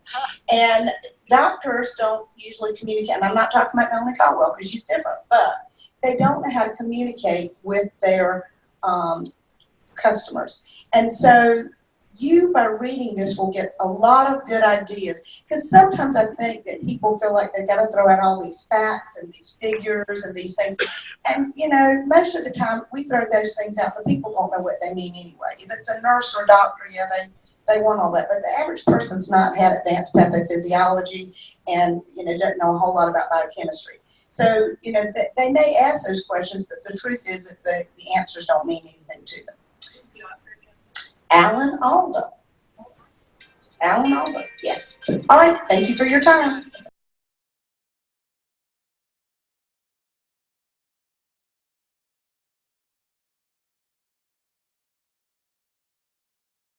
The beauty of personalities got studied some time ago, next sentence.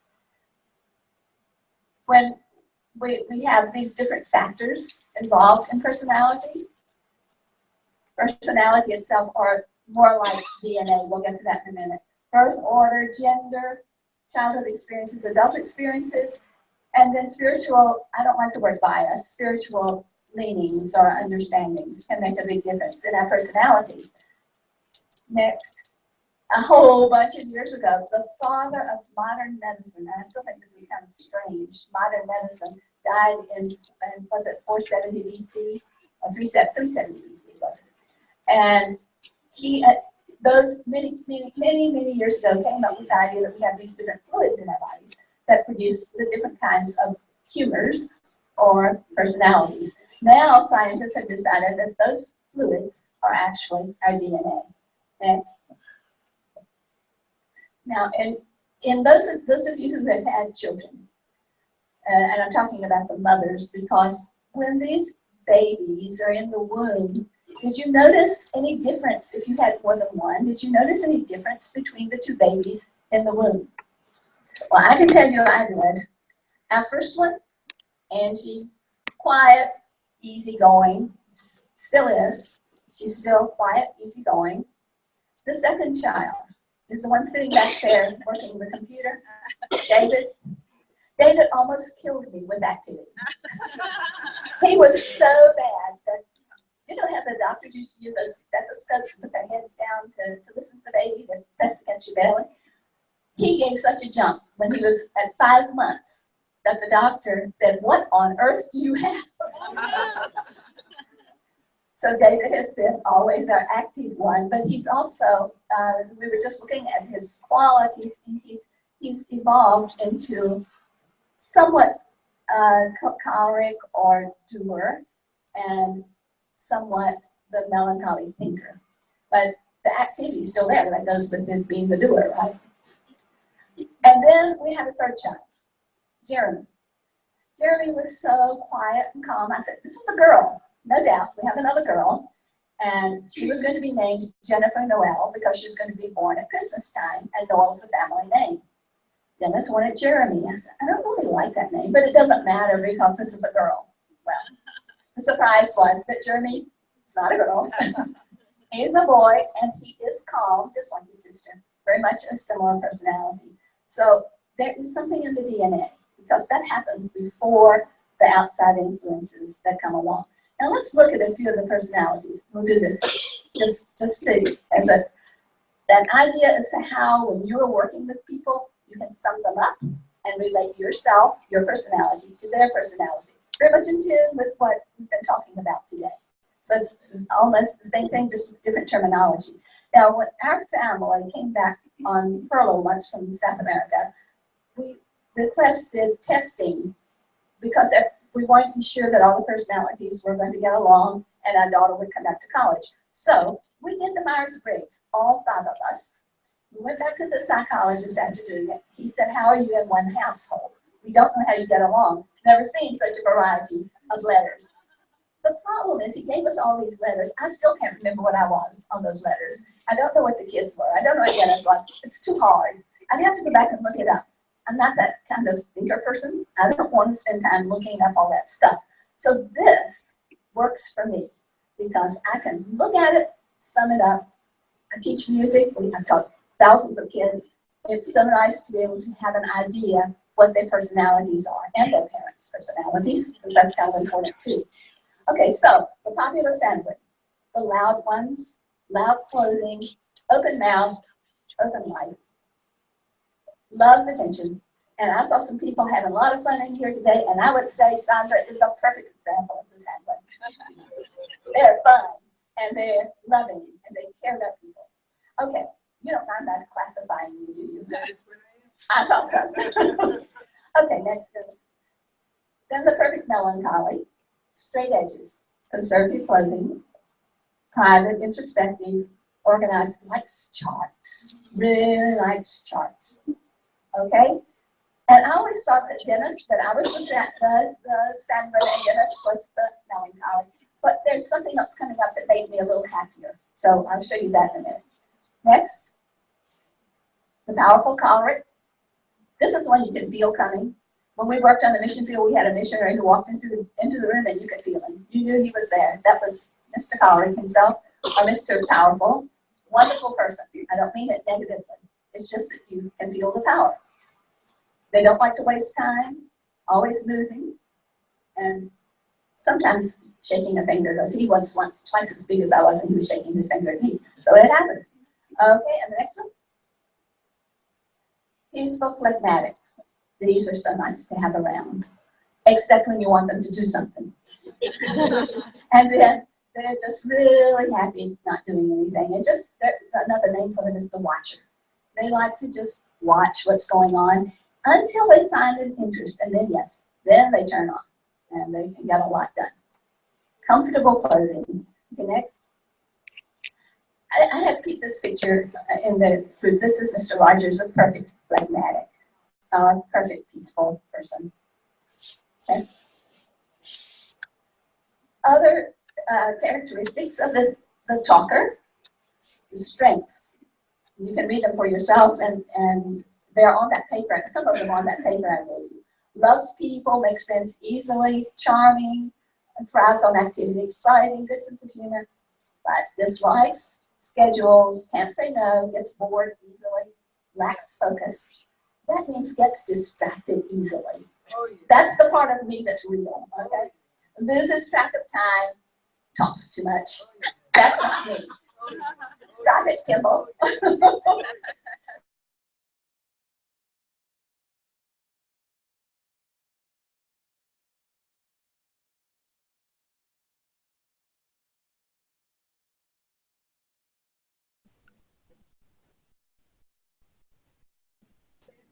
When did you all start with your retail model? When did you adopt that as a way of doing it? You know, just like with everybody else, there was a transition period. You know, I think it was in November. It'll be like 2 years this November. So it was a couple of Novembers ago. And, you know, there was some transition. Things kind of changed. People kind of reoriented themselves in our group. So we kind of went through that. But it was probably last January that we really embraced the retail model. We really made an effort to get new customers and more customers. Our focus prior to that was just getting our team, who, like I said, they were kind of shifting themselves around, helping them, getting information out, helping them find where they wanted to be with this new business model. So that took a while, but once we started the retailing, again, it was our mentors. We just started working very closely with our mentors. And that's Gary Bolton, and Sean Everett is excellent with helping too. So between the two of them, we just started meeting with them regularly and taking their advice and putting together something that worked for us. So what we offer is the Nikken Advantage, which is health, abundance, and purpose. And I've heard people talk about all three of those topics today. The new business plan it's just customer centric. You know, the focus has to be on your customers. And my focus on my customers is their need. When we first got into the retailing model, I got a little nervous because I don't feel like I'm a salesperson. And I thought, oh, you know, if I have to be out there selling products to people, I just didn't know if I could do that. And when I decided that it wasn't about selling the products, it was about finding a solution and filling a need, then the whole thing changed because now I'm not selling products. I'm supplying someone with a need to one of their problems.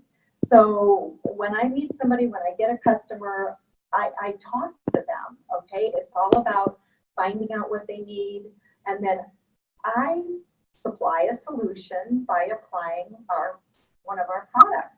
So when I have a customer that's looking for a health need, you know, our product line is perfect. We focus on what the body needs. Do you need clean air? Do you need water? Do you need nutrition? Do you need sleep? We have a solution. If they're looking for abundance, you know, how many people do you know have been downsized? They lost their job, their hours were cut. They want a plan B. For us, it was, I knew I didn't want to have to work until I was 66. I wanted a plan B. And how many people just need more money? There's too much money at the end of the month. So, you know, when I found someone like that, then I applied the business as one of my products. They needed a business solution. And how many people out there need purpose in their life? They don't have any reason for getting up in the morning. They don't feel appreciated at their job. That, you know, they just don't feel like they're doing anything for society. Those people are looking for purpose. So again, I could apply the business as the product that they needed. So when you focus on the customer's needs, products are going to sell, okay? And in, you know, in the Nikken's new business, the retail sales is what we're looking for. So the customer's need turns into the sale of a product, a retail sale. Retail sales have a price that is attached to that. Well, that amount of money that that product is worth equals volume points, and the volume points that we receive are what equate to our pay and to our promotions. So again, it's all about the retail sale. So how do I find our customers? Okay, so that's where, you know, most of what I'm going to talk about is, I believe that everyone has needs, and I believe that everyone needs something that Nikken has. If they're healthy, then they want to stay healthy, so they need Nikken products to maintain a reserve, to stay strong, to stay healthy. If they're not healthy, then they need Nikken products to help get them healthy again, to get them feeling better, to give their body something, or the tools that it needs to mend and repair. So when I'm out and about just doing my everyday errands or whatever, I used to be very focused. I just wanted to get the job done, get home, get back to doing what I wanted to do. So you just can't do that when you're out and about. You have to be friendly. You know, we talked about eye contact. You know, you're 3 feet away from somebody, look at them and smile. I mean, it just makes a huge difference. Compliment them on their sandals or their cute hairdo. Talk about the weather. You know, oh my gosh, isn't this weather been beautiful? You know, if they have cute kids, just give them a compliment. Strike up a conversation. I wear Nikken products. I always have my necklace on, my insoles, my power band. I used to wear the Super Mini as a on my necklace. I mean, those kind of things, they become a talking point. People notice them, they ask you questions, and again, you started up a conversation. So, you know, when you're out and about, talk to people. Another thing that we do, we are very active, both Bob and I are very active in groups. We both are in golf leagues. We have a very big church that we attend. I sing in choirs. We both are very active in our Chamber of Commerce locally. We're involved in a lot of networking groups. We do community events. We are just out in public a lot, and we're talking to people. Our purpose is to meet people and to learn about them and to build that relationship. You know, when you first meet somebody, you're not going to get a sale normally. You know, what did Brody say, like 3%, you know, of the time you'll make a sale. But you're talking to people, you're finding out about their needs. You know, make a mental note. Try to get some sort of contact information. You know, a lot of times I'll have a business card and just give them a card so that they have my name, you know, and thank them for my nice conversation with them. And then I put them on our names list. Just write their name down and whatever contact information you find. If you didn't get any contact information, I mean, sometimes there's just not a good way to say, hey, can I have your phone number? But they'd be on Facebook. You know, there's a lot of creative ways that you can find somebody and reconnect with them. So that's what I do. And then I follow up with people. You know, I give them a call back in a few days, invite them for a cup of coffee. Really good. Text messaging is a great way to stay in contact with somebody. Everybody reads their text messages. They may not read an email. So but we do emailing, instant message people, like I said, find them on Facebook. And then once we do have a connection with them and they are a customer, then we do a postcard and thank you note type of stuff. You know, when I'm talking to somebody, I hope that they ask me what I do, and then I get to tell them that we network, that we market and distribute for a total wellness company that's global, and I tell them a little bit about what I do. But my main focus is to get information on them so that I can start thinking of a way of how I can help them and apply Nikken to their lives. The next thing we do is we have an online presence. And this is the one thing that's really changed for me, for us. And it's also probably the biggest thing that has changed our retailing success.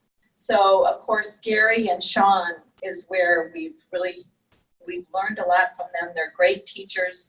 Actually, Gary's coming into town to Cuyahoga Falls next weekend.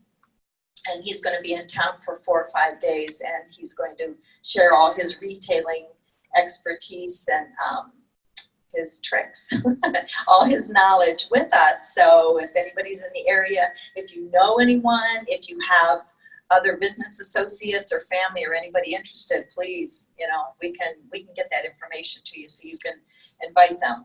But in Cuyahoga Falls, Cleveland, Ohio, Akron, okay.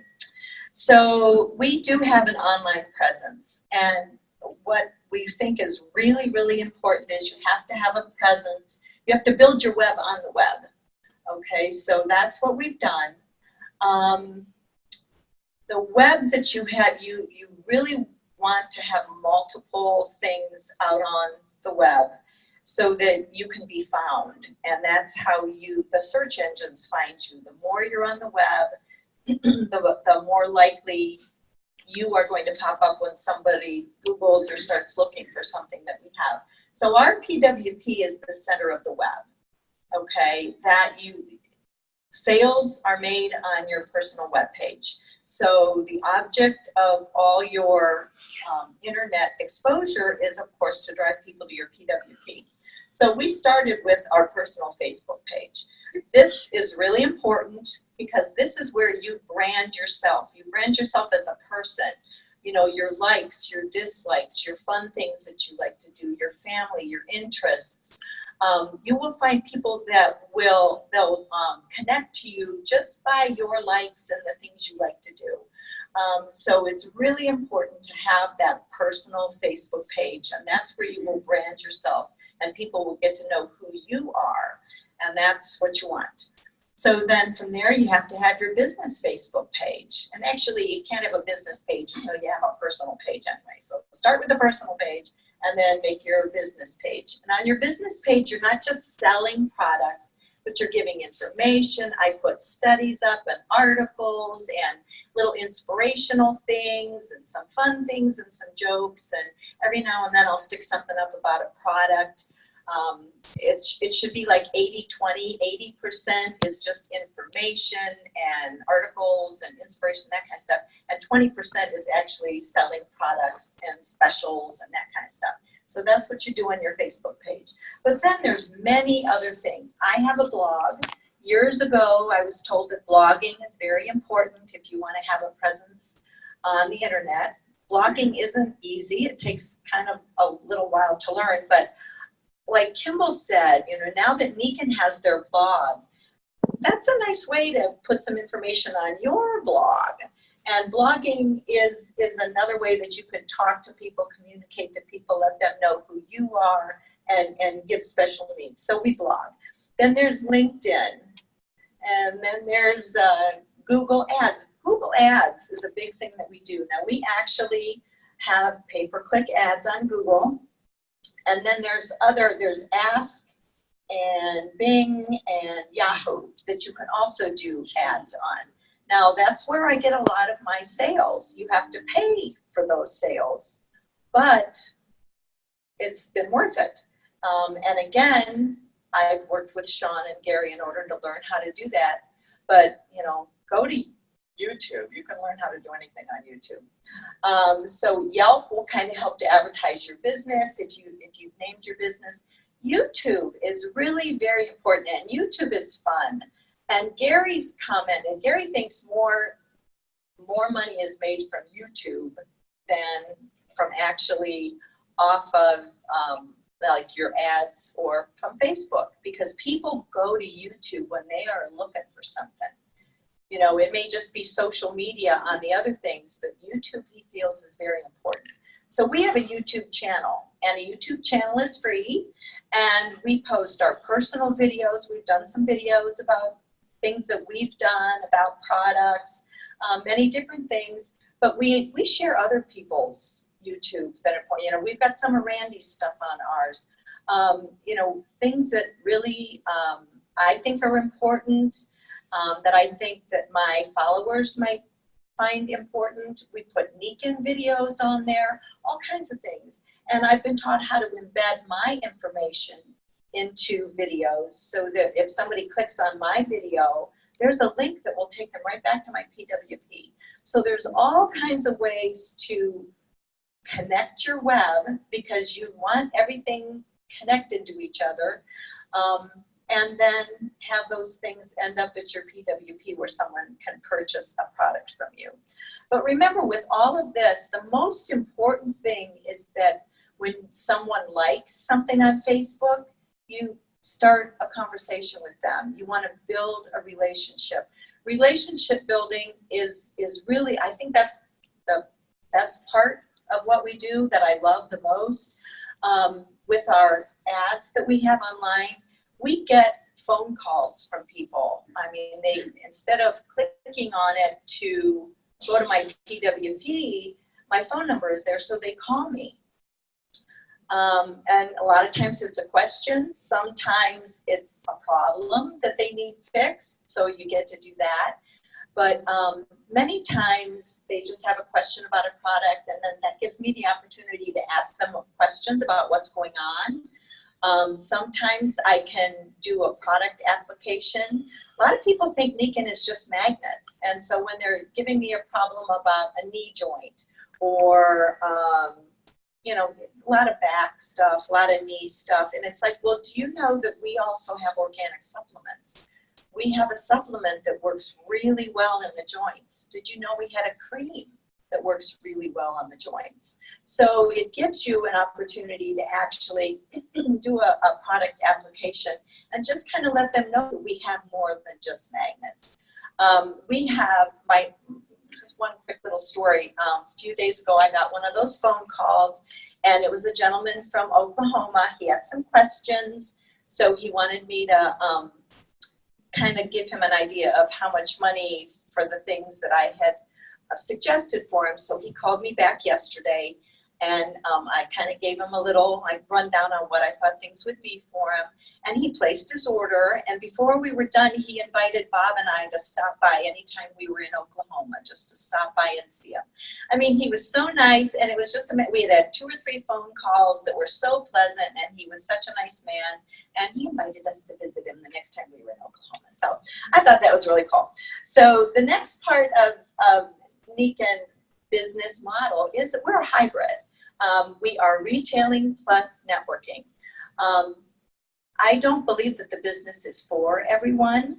When I find someone who needs more abundance or purpose, I certainly invite them to take a look at the business, and I, give them all the information that they need for that. So a lot of the customers, I don't really market for business partners. I market for the customers, and the business partners kind of just come from it. So we are really happy with the new model. We really like it. When we look for an entrepreneurial spirit, someone who needs balance in their financial period or pillar, the time freedom. Everybody needs time. Caring spirit and belief in self-care. They have to believe that there's some worth. So this is kind of how we do things. It is improved health, greater abundance, and finding purpose. And I believe that those are the Nikken solutions.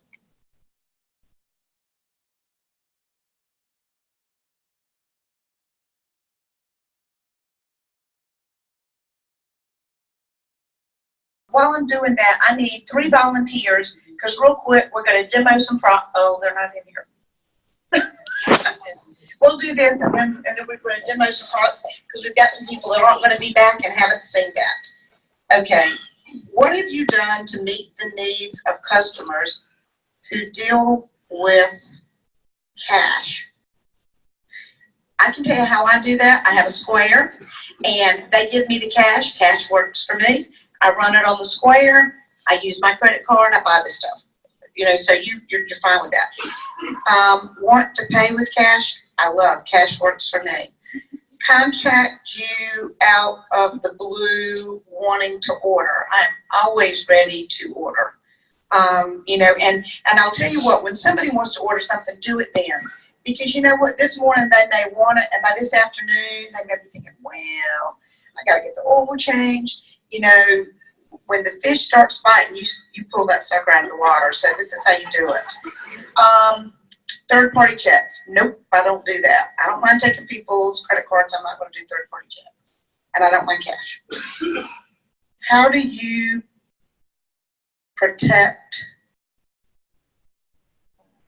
learn about scammers? Anybody that contacts me and says, I want some of your products and I want to send you this kind of check or like that, no. I mean, the scammers usually are pretty easy. And for me, if I can see somebody eyeball to eyeball, so if I really thought it was a scam, I'd probably say, well, let's Zoom. And I'd want to see what they looked like, or, And if you think it's a scam, then you just don't do it. I mean, it's just that simple. I want you to resist me. Strong. Okay, now hop up.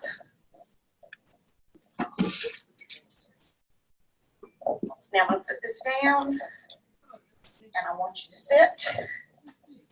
And this is our magnetic seat pad. So if you sit at a computer or you're writing or any of this, let's see what it does for you. Put your arm out and resist me. Whoa. I can't move. Wow. I mean, you got stronger. Cool. Thank you. Okay. You mind reverse? Yeah, you'll get stronger. Oh, okay. Arms out. Now I'm going to try to push you over, and you resist me. Okay. And